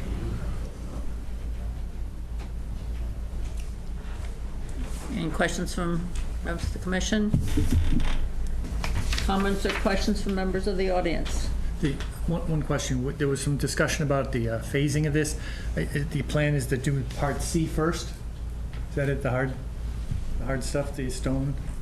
Yeah, so, ideally, we get the approval, and we have, X number of months to, get it done. And then we see what we do, afterwards. So would the plantings also be part of the approved work at this time? You're asking, the whole thing is one project, right? Right. Yeah. You're just not going to do all of it right away. You're going to space it out. Or is he showing us this, but it's only going to be a portion of what's being shown, and that's what I'm not quite... I don't know, I'm not sure. Okay. So I guess maybe in terms of, is what we really need to talk about next is scheduling a site visit. Yeah, that would be great. 'Cause the first thing he plans on doing is his hardscaping. Yeah. So that's really, his planting regime and stuff like that's great. But, what concerns us most is the hardscaping. And that's area C, right? No, the hardscaping is A, B, and C. I think it's just a T-stone. No, it's, Well, yeah, that's, it's not planting. but it's also removing the asphalt. Yeah, or the- it's removing the edge and removing a bunch of So, broken yeah. asphalt. So the planting involved in at least the hardscaping that we want to get done is getting the two big, what are those again? Rosicern and hydrangea. Yeah, getting those out of here, removing this, when we say a brick wall, it's pavers, it's probably Yeah. foot and a half Yeah, off the ground 2 maybe. inches high. Dropping that down to cobblestone and moving those over to here. Getting rid of the asphalt that's here, the broken up asphalt, and doing this pea stone, the pavers. And then up there. Yeah, most of what concerns us is pretty much right up along the lake there. So that's probably what we'll be focusing on when we do our site visit. Why? But I think it's also, it's. Oh, when- yeah, I get it. When once we see what today looks like, Yeah, then we'll have a better feel for the we'll have a future, better yeah. feel. So, when do we want to? Can schedule for next week. I'll try to coordinate with the weather. No Okay. need to get wet if we don't have to. So you'll I'll coordinate a couple of yeah. possible dates and then Yeah. reach out to us? Does the committee need to do it at once altogether? Because, we're there. If you have to break it up and some of you come at different times so you can see it and get it done, certainly amenable to that. We'll try to do it all at once. But that way we can have a conversations among ourselves Sure. and make sure that we're all seeing things the same way. Just want to put Yeah. the option out there to not, Good to know for those who can't make. Because Yeah. The big one, they can go by themselves, right? Yes. or FaceTime. Yeah, please. Might see me on my paddleboard out there. There you go. Okay. That'd be fine. you go. Plenty of, come on over. Okay, so we will schedule a site visit and then have you come back on August 28th? Or, this is going to require an order of conditions. Yes. I think based upon the site visit, I could get a good feel for appropriate conditions and, if the commission is, if we are at the point of, issue, I'll have special conditions available. Okay. So So- we can proceed. Okay, so can I have a motion to continue the public hearing till August 28th? Second. All those in favor? Aye. So we will see you, so Matt will be in touch about scheduling a site visit, and we'll have you back here on the 28th for the follow-up. Great. Okay. Thank you, guys. Thank you. Okay, so moving on to our 7:55 PM agenda item. It's a discussion of the draft MOU with Bobby's Ranch for the Emmett and Neshoba Brook conservation areas. Okay? Hi. So So I can start. Did receive from Cassie, who was here previously, a couple one specific article from American Trails that was included, trail etiquette, what to do with horse poo. Additionally, from that, I found the USDA, U.S. Forest Services Technology and Development Programs, a chapter of their equestrian design guidebook for reducing environmental and health concerns. And while certainly a little dated, I think this was issued in 08, I think, sometime around there. I thought the section on water quality and horse manure was applicable, and the U.S. Forest Service is as opposed to the American Trails article, she certainly had a bias. I'm sure. Yep. But I thought this chapter was beneficial, especially with respect to, waterborne pathogens such as E. coli. There were two that are listed in the article that I can't spell, that I can't sound out. And so that was included for the Commission's consideration. Additionally, later today, included in my correspondence with the Commissioners, did receive updated or kind of typical trail ride maps, documenting kind of the where they typically go through both the Vinebrook and the Conservation Commission's parcels. Additionally, on the second page was a ride out onto the Mass Audubon property, which I have not gotten a return phone call from them confirming that horses are allowed on their property. Because Chris Barrett had... Yeah, included in correspondence was, and certainly on the website for the Neshoba Brook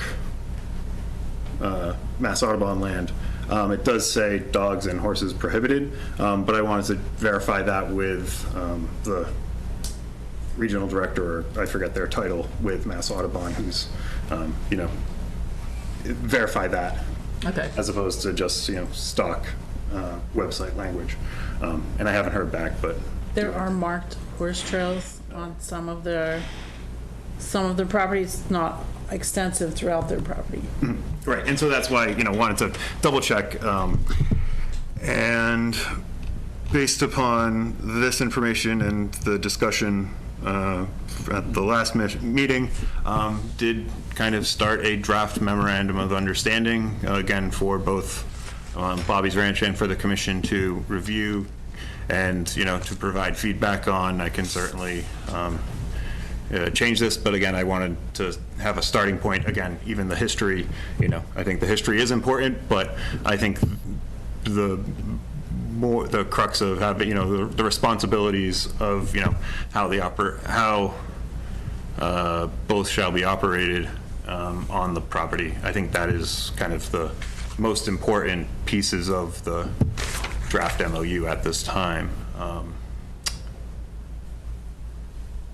And do you have anything you can introduce yourself as well. Sorry, I cut you off. My name's Lauren Bell. I'm a volunteer and associate. Yes, I'm sorry. Let's see if I can. No, Well, just talk that's, about for it. Okay. that's for TV, but we need you to speak louder Okay. so we can hear you. My name is Lauren Bell. I am a volunteer and an associate at the ranch. Mass Audubon? Sorry? Are you with Mass Audubon? No, I'm with Bobby's Ranch. Oh, I missed that. Thank you. Thank you. So can somebody from Bobby's Ranch provide history from... We can definitely work on that. Yep. Yeah, a narrative. Yep, the family, Bob died. Yeah. So the family's working on that. But we can definitely work on a history and touch base in the future and send it over to Matthew if that's appropriate. One question that did come up was in reading about stuff, it talked about how with sunlight and conditions, the manure will basically break down in 2 weeks. And where the trails are in very shaded areas. Yep. I'm just wondering whether, whether there's any factual information about how, with the absence of sunlight, what does that do for the timeline? I'm not aware of it. I can look into that. Okay, yeah, just in terms of, because this is not a trail out through, a lot of the trails are not through sunny places. Nope.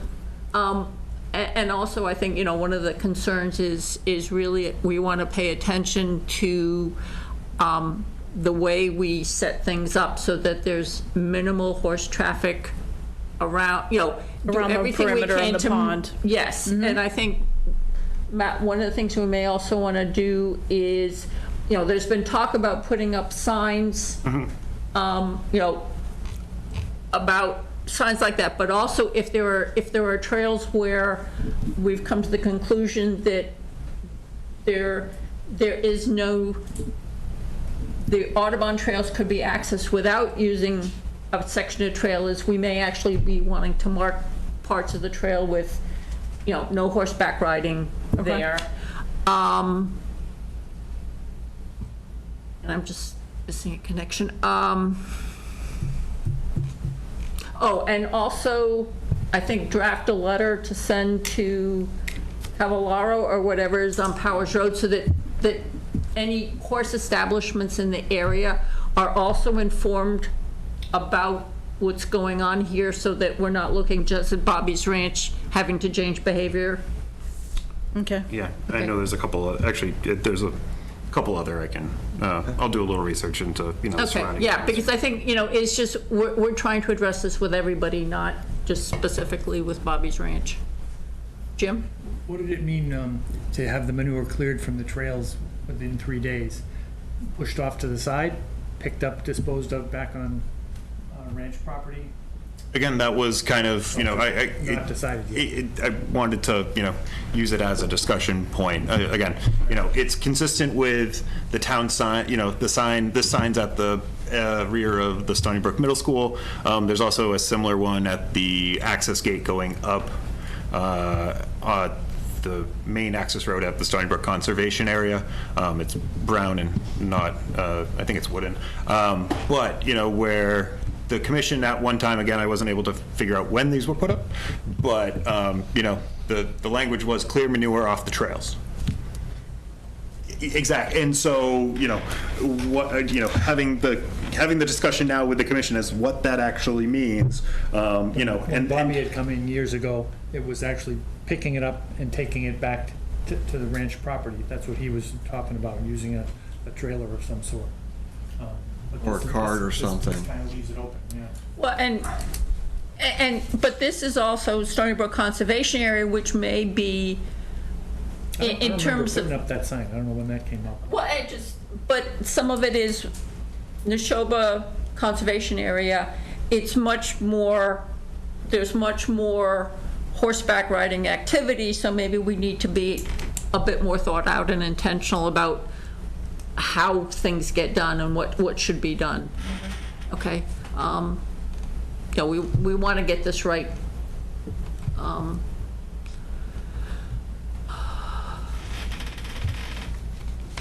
Let them take it back, look at it. Yep. It looks like we have somebody who'd like to. Yeah, would like to say something. Tell us who he is. 11 Mark Vincent Drive. Well, first of all, the manure may break down, but the nutrients in the manure don't go away. They either wash off or they go into the ground and then they get carried with the groundwater. So my concern is the ponds. And so anything on the pond trail has to be removed from the area. So, I mean, in the other parts of the woods, I don't have any problems with just putting it on the side. It just fertilizes the trees and stuff, and that's fine, as long as it's not so concentrated that it kills them. So if we find that there are reasons horses need to be allowed on portions of the trail around the pond itself, that's where the manure needs to be not just cleared from the trail, but Yes. removed and to a distance. I sent some comments in. I suggested Okay, 200 yeah. feet away, and I think that's a reasonable distance at least. Okay. So I have more things, actually. So actually, I sent in some comments, but I've got more questions as I started thinking about this. The first one is, it mentions I think to the extent practical, horse traffic will be minimized on the pond trail. And I guess my question is, what does to the extent practical mean? I could see where some people would say it's not practical to keep track of what all the boarders are doing and where they're going, and and they could be continuing to do what they've been doing, which is to ride around the pond. Well, and I think practical was tying into access to the Audubon trails that allow horses. Yes, I mean, and that was, I know, I think it needs to be more explicit. Yeah, I mean, and again, and so this was drafted prior to receiving the provided, kind of typical trail rides, and look, I mean. I haven't really looked at the map. Well, so I don't washed really know out on the screen, as shown in red and provided, I think the only real, and I haven't overlaid them with the all trails, really the only, point, nearest point of, is kind of the southern end of the actual pond parcel. And again, I don't know if there's, again, I know there are in some places, kind of concurrent path, there's a short, there's a much closer path along the shoreline, but, there's, sometimes one that's offset, on the other side of a stone wall. So I haven't, had the opportunity to look and see where actually, on the ground this is in, but that was, again, as a result of, in the discussions, in order to access this parcel, they do, this would be the nearest point. I mean, there is a longer way around to get to those trails on the north side. Actually, the town GIS map has a very good map of trails. And actually has a lot of the trails that aren't maybe, I don't know, all trails may have them all, but yeah, that's from, they take the data from all trails. Yeah, okay, so, right. But so I haven't overlaid the two. But there is a way, it's difficult now, but there's the bridge over in the Neshoba Brook. The horses from Bobby's Ranch used to use that all the time. They would go over to the area called Little Desert and over to the edge of where the golf course is now. That whole area has a whole bunch of trails also, and there's a way from that over to the to those other trails on the north side. It's a longer way around. They have to go down Texas Road a little bit. And I'm not sure that they can go through the Audubon hayfield, but that's another way to get there. I think the hayfield does allow horses too. So I believe, I'm sorry, I'm not super familiar with what you're talking about, but I know that I've heard that there's a bridge out or something, or it's not safe for horses, and so they have to go through fairly deep water, and they're not. So it sounds like we need to work on a map that says these are the trails where horses would use to get, assuming that the Audubon trails are accessible to horses, come up with a map that shows the trails so that we can put signage where we don't want, where. Why are we concerned with signage for Audubon? We should be worried No, about signage for just the property. No, signage. Care and custody of. Signage on our property is to which trails horses are not allowed on, but that the map shows where on our property horses can go to get to the Audubon trails. I don't care where they're going, but the map, the trails on our property, those are the ones we should be concerned with. I think she's saying that we want to be directed to the horse accessible trails, and she wants the signage to be on the appropriate. Or Do I have that signage. right? where the pond, you want to limit? What I'm hoping to get to is signage where, on the pond property where we don't want horses going, but making sure that there is a trail that the horses can use to get to the Audubon property. So more clear access. More clear access, so we know, for example, is this orange line, does this orange line let the horses get to Audubon property where they're allowed to, but not going close to the pond, so that we can mark the close to the pond trail is no horses allowed. There's a lot more trails than one. So like at a crossroads, we would have horses this way, no horses allowed that way type of a thing? Figure that out, yes. Right. But we want to make sure that if the horses can go to Audubon, there's a way to do it. It's clearly marked. That's clearly marked, and if it can avoid the pond, the trail that goes close to the pond, we'd like to do that as well. Unfortunately, the only way to get there is, if they're going to go around the pond, is to go on either side of the pond, and each of those sides, the trail goes within a couple of feet of the pond. And on one side, it goes a couple of feet from the pond on one side and a couple of feet from the wetland along Vine Brook on the other side. Okay. So it's really difficult to get from one side to the other.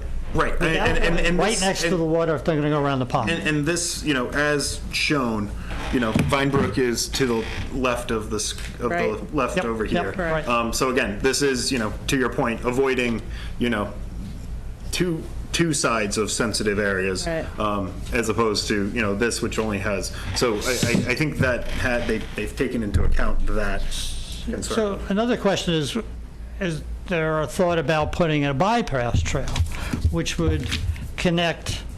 I know you probably don't want to put more trails on the conservation land, but if it could avoid the pond, that's something that. Well, and I think it's kind of getting late, and I think maybe we need a more. Think about. We need to look at the maps, and maybe take a more holistic look at this, because, for example, this does not show. It might be helpful to have a map that shows all the trails, and so we can identify the ones that the horses should not be using, and then also identify the ones that the horse, we need to have something that's definitive, not 3 or 4 different pictures that somebody's got to figure out. Okay, so can I just throw out 2 more questions, mostly for Bobby's Ranch, so they can think about it before the next meeting. One is, are they really going to remove the manure from all the trails that they're putting as primary trails every 3 days? To the best of our ability, I believe last week there was a lot of rain. And what about the non-primary trails, which some borders might go on? So far, we've been doing Vine Brook property, the Kennedy property, and the conservation, and we've been limiting our, maybe just take a trail to get from Vine Brook to the Kennedy straightaway.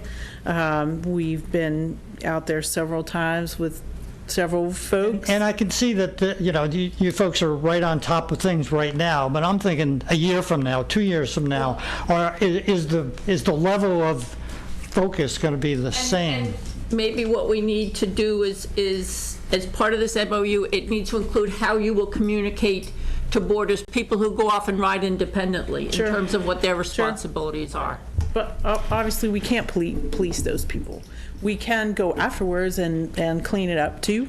I know that there was an exchange of phone numbers, so if you do see manure around the pond that we need to address, you're welcome to call us and alert us. We have been not going around the pond, to my knowledge, at all.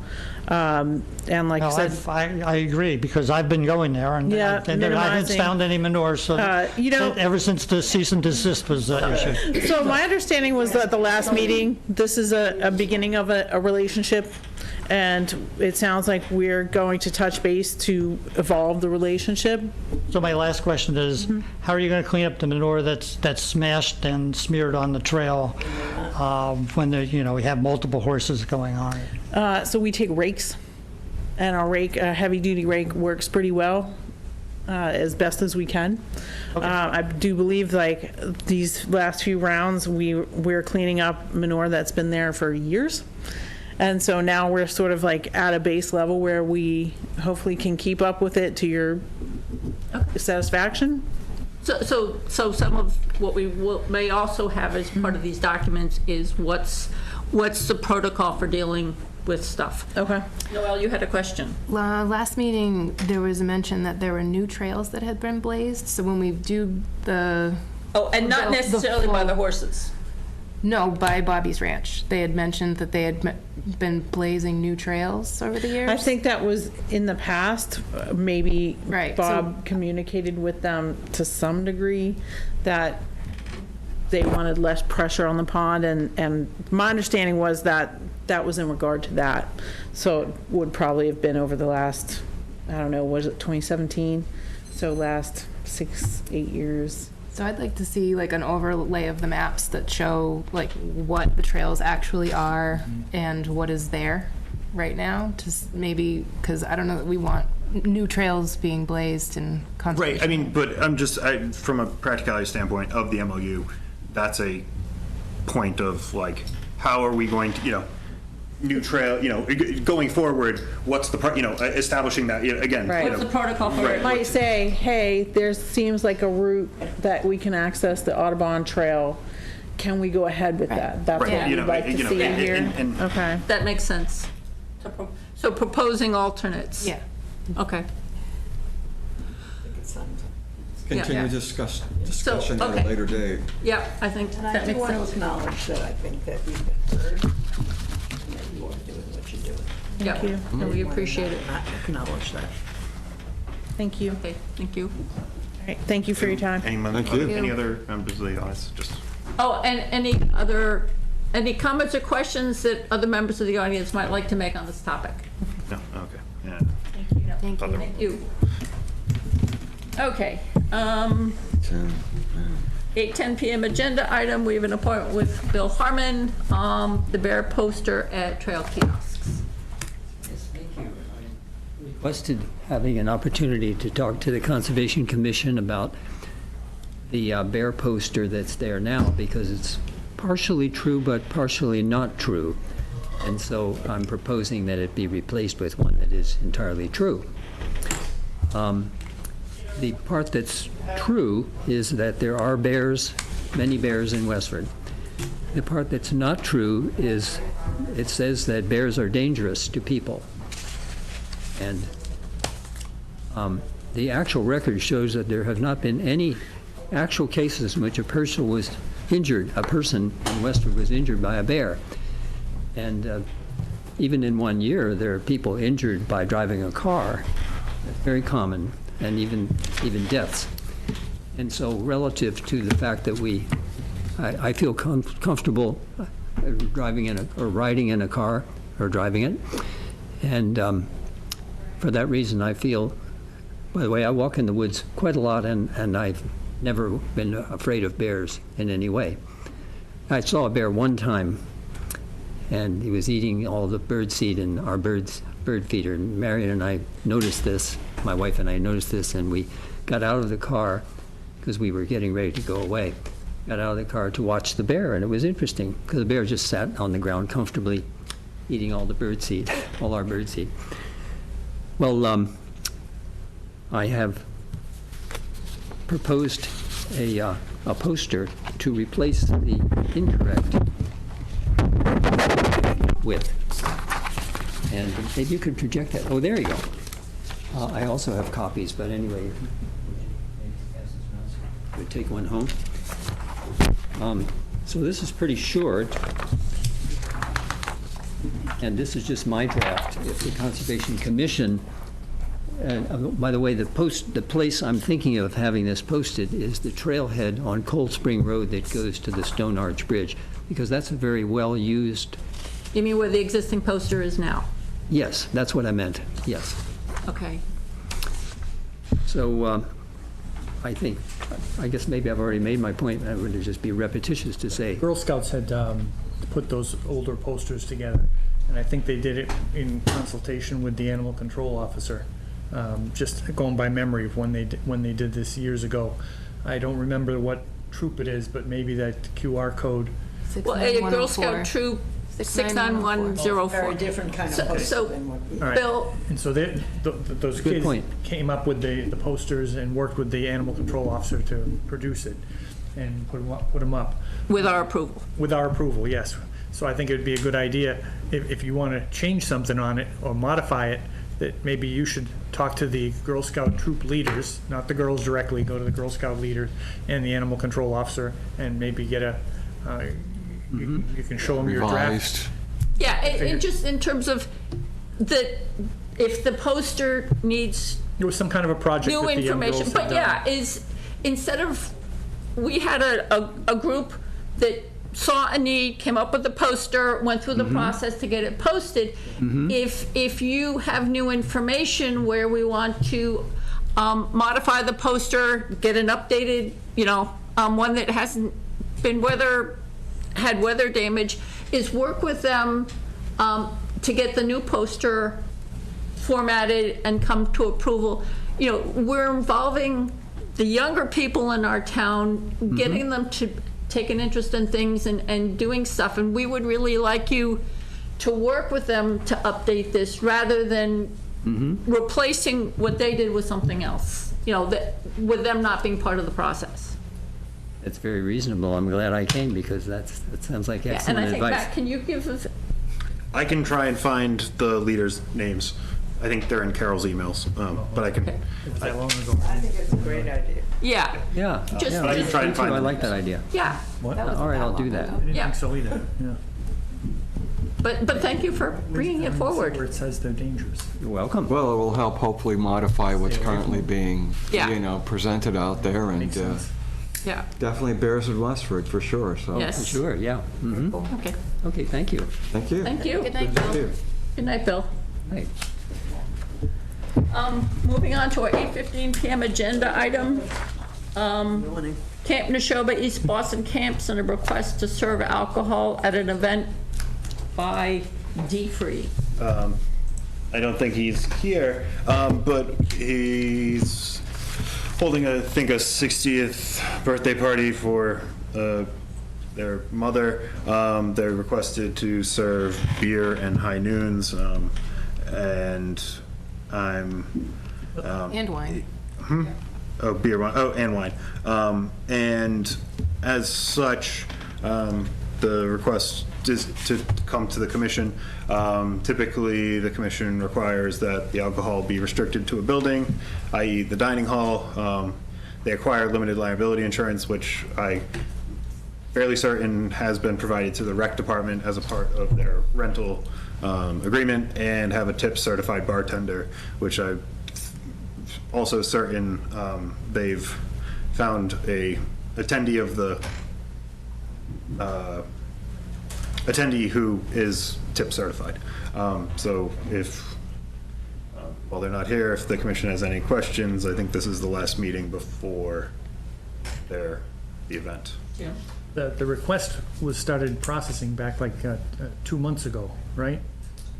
This is June, and it was before that they requested from you the information, so it's more than 2 months. And there has been no response to your question, to your statements, like, you got to tell us where you want to use, and I think they just, in one of their emails, it's just, well, we want to rent the entire property. Well, right, I mean, but... That's no good. No, and again, Want I mean, defined but areas. that's, again, the typically with, say, the Friends of EBC's gala, it was all, they were renting the space. In the building. Well, no, they were renting, they were renting the entire space, but the commission typically required that alcohol be located Right. within the dining hall. Right. So again, none of those are listed. You told them, like, identify a building that you want right, to I mean, use or an area. so if the commission wants to say, They're not even here to answer the question. that's, I have a problem approving it without being able to even talk. We're telling them what building they can have their alcohol They in. haven't asked what building Yeah. they want. In fact, what they do say is they want to use the whole camp area. If you scroll down, one of the emails from back in June was to actually use the whole camp area.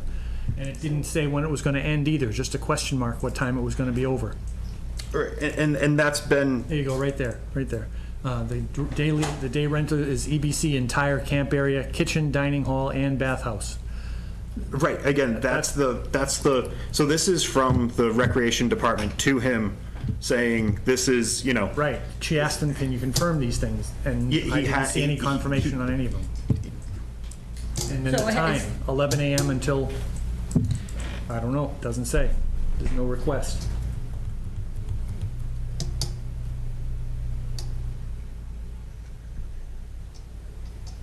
Did they get the insurance? I don't know.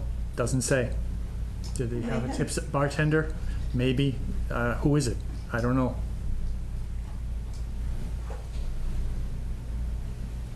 We have precedent because when they used to have the.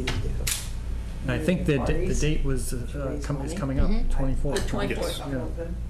Drinking was in the building. It wasn't all over the. Or it was a roped off area or something, a defined area. I've gone to those functions Yeah. where it's $100 a seat or something. You know, like that. from the friends, yeah.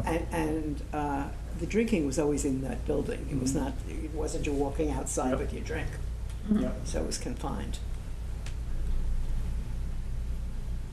And you don't have to worry that someone walked in Struggling to find and drowned. You're looking, I'm looking through my emails to. okay, so this is just one in a series of emails that have been exchanged? Yes, but Okay. I thought this gave the most context to the commission Okay. for the actual request. The details? And, Yes. you know, you might ask the rec department how they're sure of safety. It's this wide open. Safety for the person who's drinking. We're the ones that. No, I understand oh. that, but to write a policy like that, to write a statement, something like that, I'm sure they've thought about it. I don't understand the question. By having it this wide open, if you're the rec department, We're the ones telling them if they Yeah, can or but- can't use what they want, but they haven't told us what they want, other than the whole camp area. That's what it says. Well, the event's on the 24th, that's before the next meeting. Yes, it is. It's coming up soon. And this started back in June, and the questions haven't been answered. The defined areas It's not haven't gonna been. happen if we don't get our questions Exactly. answered. I'm not gonna approve it. I'm not voting Well, for it. can we, in terms of, could have a heck of a Well, why don't we just liability. table this and have them come back and at our but next, this is before our next meeting. Should have come back earlier. well, then they should, yeah, Should have come tonight. Yeah. Why aren't they here? nobody's here. I don't think we can do They this, should have answered these questions. because I don't think. Yeah, we've the got liability liabilities insurance, covered. is that? Well, I don't know. Do they have it? I don't know. but can we condition that says if you can confirm to the rec department and Matt that you have the liability insurance, you agree to have the alcohol restricted to a building, and that you have hired a tip-certified bartender. If we put the conditions in place that does the rec department normally have the interaction with the lessee in terms of making sure all of these things are in place? Yes. Before the event is allowed to So the rec proceed? department should supply us with a copy of the. Yeah, so the rec department would be the one to actually make sure that all of these things are in place before they allow the lessee access to the facility, right? Yes. You know, as a part, they So where do typically. people usually drink? And we should just tell them what building they can drink in. Yes. Instead of saying choose. That's the dining hall. Yeah, Again, you the know, that dining was, hall. you know, Yeah. So if they're we not let- providing a tent, it's the dining hall. It's the dining hall. So we can Did they rent that? let, huh? Did they rent that? Yes. How do you know? No, you mean the dining hall? Yes. Kitchen, That's what dining you guys hall. are talking about, right? EBC camper, you know, so the kitchen and the dining hall and the bathhouse. So we can restrict the alcohol to the dining hall. Yeah. Explicitly. So we can condition approval of serving alcohol in the dining hall only, confirm to the rec department that they've got the liability insurance, that they've hired the tip certified bartender, and if they demonstrate all of those conditions have been met to the rec department, then the rec department, We can agree. yes, can give them access It's fine. and allow them. I'm not happy with delegating all that to the rec department, Yeah, but but go ahead. I Well, understand. but the rec, We're giving them our This- conditions. it's normally- yeah, the rec So they- department has to, yeah. the rec department verify, does the rec department always verify those things even if they've come to us? Yes, I mean. So the rec department is our enforcement. They make sure, they'll check with me, for previously weddings, the EBC gala, other events up there where the alcohol is being served. They'll check with me, there's been times where I have not promptly notified them of the commission's decision after following up on a meeting, and they'll double check with me that the commission has voted to authorize alcohol to be What served. time we putting on it? Again, I think the end is 8. That doesn't say that any. I know, again, this was, again, No later than 8? 8. It's dark by 8, and the property is supposed to be shut down. Are they staying overnight? They're renting, I mean, so. The day or overnight? Or what? They're renting it for the day. Okay, for, So that does, I don't know. So that I have to be What up does by the day dusk? mean? I don't know. No, I mean, Does so it says to 8 PM. Okay. I'm looking at, I have their calendar, it says 8 PM. From whose calendar? The rec calendar? Or? The rec's, rental calendar till 8 PM. so that's if. So we just tell them that, time Okay. 11 a.m. till Okay. 8, and just Okay. put it in there. So can I have a motion to approve the request, to serve alcohol at David Free's event on August 24th, 2024, from 11 a.m. to 8 p.m., provided they give the rec department evidence of their liability insurance, that they've hired this tip certified bartender, and Dining hall. Drinking in the room. and the drinking, confined to the dining the hall. alcohol consumption will be confined to the dining hall. So moved. Second. All those in favor? Aye. Those opposed? Hey. Okay. The motion carries. No. So, okay, and so you will, Something we might look at again another time. well, and I guess some of this Just to is, keep everybody safe. do we normally get these requests is there a form that these requests normally come to us in? No. And every time that there's been a It's- request so far, that we've had the people come in front of us. Right, I mean, and the last email correspondence I had was that he was coming. So today? Maybe some, So I don't something know, happened. But, and I guess is there a way that we could more standardize it so that we get the information we need before we, in addition to have somebody Again, show up? It was kind of provided to us, but not sufficiently, so we conditionalized it. Okay, So we move on. okay. So, moving on to our 8:20 PM agenda item. It's a minor modification request from Grace Community Church at 130 Littleton Road. Thank you for taking the time to meet with us. I'm Leslie Fanger from Bowler Engineering. I'm representing Grace Community Church.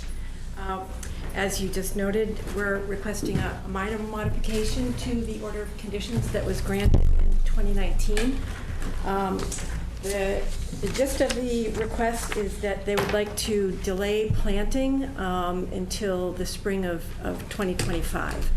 And I'm happy to go into more detail about why they're requesting this, or you can... It's fine. Yeah, I don't Yeah, I don't see a problem with that. right, again, it's just, some of the special conditions explicitly stated that, and so, whether the commission is fine authorizing me to sign off on occupancy with, planting scheduled for spring of 2025. Also, again, if the commission's amenable to it, that's... I think they've been good. To what extent is the, these additional, I'm just curious how much more needs to be done after we issue. Yeah. So let me just show you a couple sure. of, I didn't bring an easel. Oh, look at you. Technology. Way ahead of you. Can you give her a pointer? There's a pointer right there. Great, thanks. Yeah. Just don't look Okay, so as part of the approval process, this meadow management plan was produced. And these are current pictures that were taken 2 days ago. Part of the meadow management plan was just that. They wanted to make sure that the areas that had been disturbed through construction were revegetated with native plant materials. Also part of that was making sure that the invasive species that were present on site prior to Groundbreaking. disturbing the site, right? So that those would be removed as part of this whole process. They've done a very good job. We saw a couple of different invasive species, one being the purple loosestrife, the other being Phragmites, just spots of it here and there. So the hope is that we'd be allowed to remove those invasive species in the spring of 2025 and then replant with the shrubs that are shown on the next plan, if you would. So another condition of approval was that they submit a landscape plan that details what plants are going where. So we have assisted with preparing this plan, and we're showing the areas that are going to be planted. So if you could just move it a little bit so that we're seeing the left-hand side of the page. Yeah, so there's basically two areas that we're noticing some invasive species, and these are the areas that are going to be planted with new shrubs. We're proposing one tree there, it's a willow, or black willow, and then on my plan I'm showing where the buffer is, and we're planting 13 new trees in the buffer area and 74 new shrubs, native plants. And the majority of those plants would be located along the front entrance, along a side slope. It's been revegetated, so the plan is just to dig holes, put the native shrubs in, and allow them to kind of colonize over time. And then in this area, we'd plant sort of wherever the invasive species are taken out, and if all of it is taken out and there's still plants to be planted, we'll plant them so that they enhance the environment in that area. So you can see the 100-foot buffer is right along here, and you can see all these trees we planted within that area. So Grace Community Church is going to be purchasing the plants themselves and through volunteer efforts, doing all of the work in spring 2025.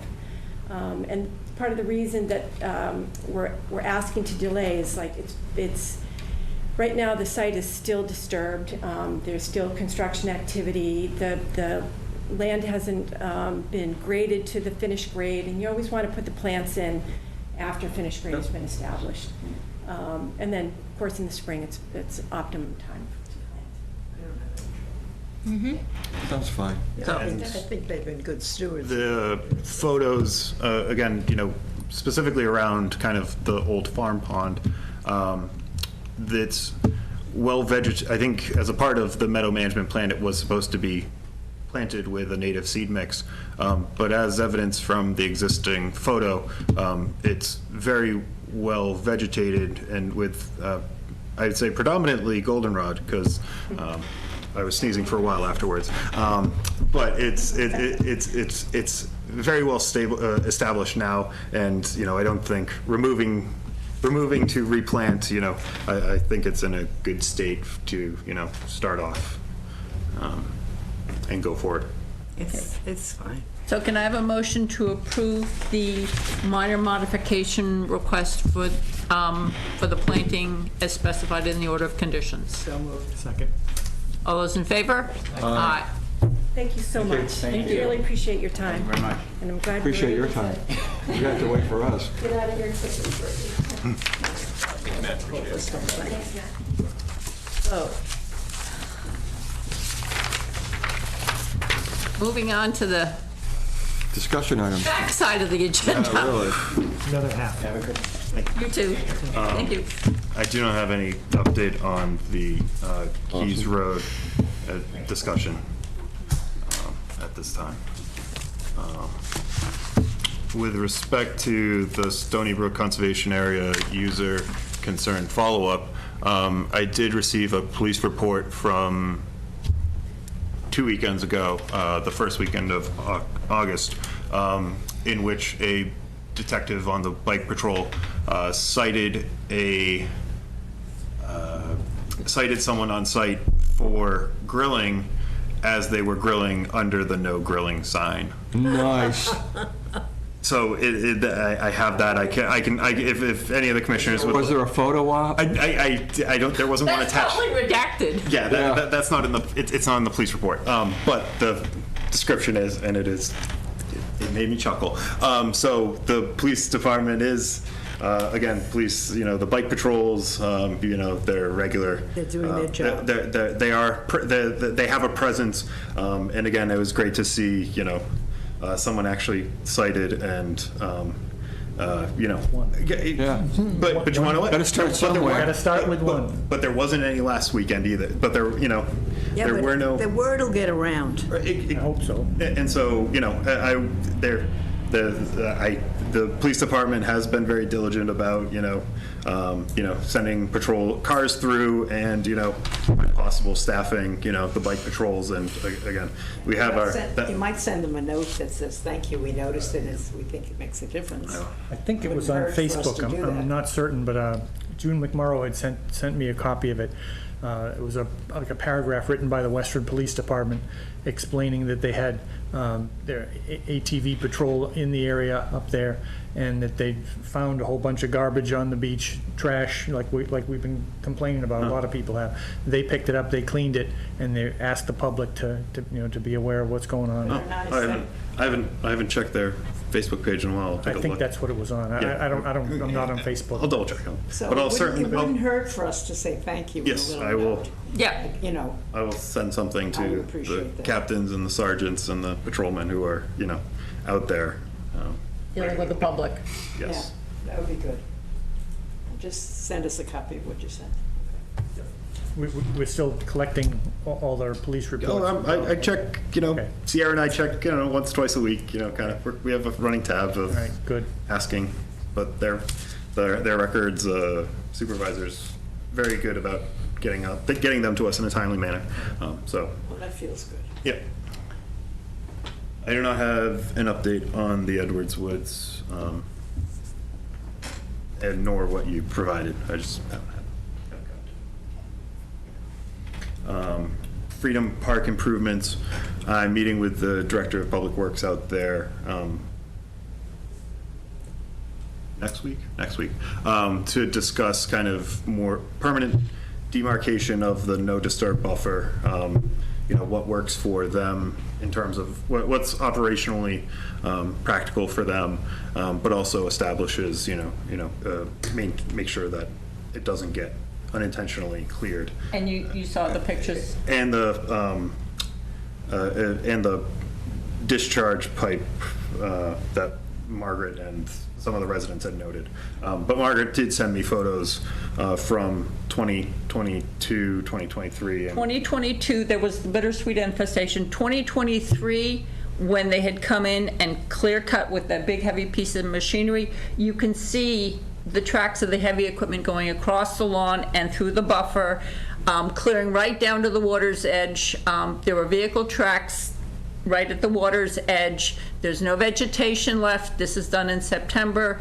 So the wildlife habitat gets gotten rid of, is eliminated early. Native plants do not have the ability to drop seeds during the fall. I think we need to come up with, that's not the way we would want anybody maintaining that 30-foot no disturb.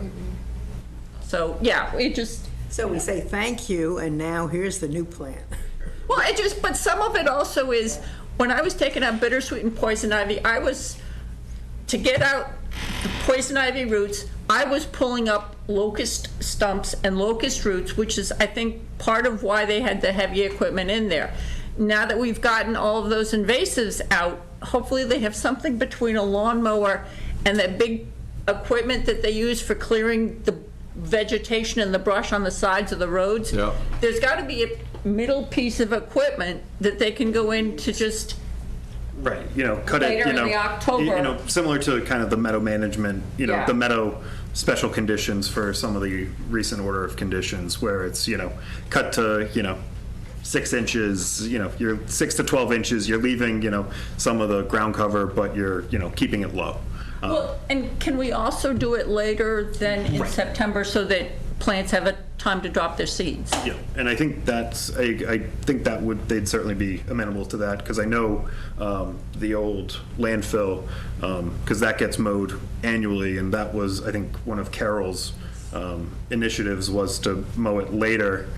Carol kind of saying, it'd be better if you mow this later, in that October timeframe after, the seeds have dropped, and they've been, and I remember the email going, well, actually, that's better for us operationally. It's like, oh, there's a win-win. Right, Well, everybody's. Meadows is doing it well into October as well, but yeah, I think once you've kind of got that agreement in place, I think it's also would be beneficial for us to communicate to people in the neighborhood so that they know what to expect, that things aren't going to be done the way they were done last year.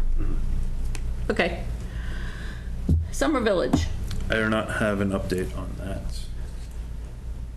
Jarvis Hill. And I do not have an update on that, and I know that we'll communicate with the Homeowners Association president, as previously discussed. The meeting minutes for July 24th. Have people had a chance to look at those? Yeah. Okay. Okay. I did have one modification on page 3 under 426 Littleton Road. The fourth sentence quotes me as saying about seeing a report, and I just asked to have it reworded that said, Wheeler said she would like to have a report that summarized the plans for invasive plant removal, and then the rest of, because it talked about tree removal, and it just, we had asked for a plan that was more focused on invasive plants rather than just trees.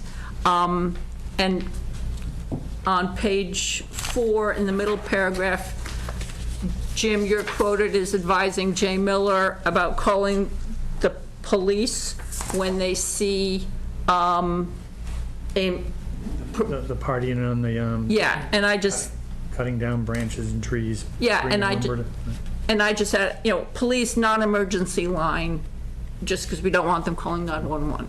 So I just put that little clarification in. So if everybody is okay, can I have a motion to approve the order of conditions as amended? So moved. Second. All those in favor? Aye. Aye.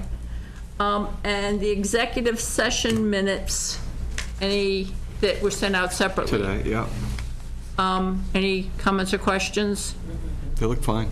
The only question I can take into, I received a comment from Margaret. I'll incorporate that. Yeah, just include them. Yeah, it just, And I'll resend that, and, we can. yeah, because I just said that we were adjourning, the sole purpose, exit the executive session for the sole purpose of adjourning the regular meeting, and just the word regular wasn't there. So just Okay. motion to approve is amended. And not release. And not release. Can I, so, So moved. those in favor? Aye. Aye. Anything else before I ask for a motion to adjourn? When the time comes and you write this, be sure that you talk about contiguous property and, make a pretty strong case. Because Oh, yeah. there will be a lot of, Competition? bet you believe it. Okay. I don't even want to see what comes before me. Okay, can I have a motion to adjourn? And schedule the site visit to, I'll reach out and coordinate scheduling a site Yeah. visit to 60 Elm Road. Okay. Motion to adjourn? All in favor? Aye. Aye.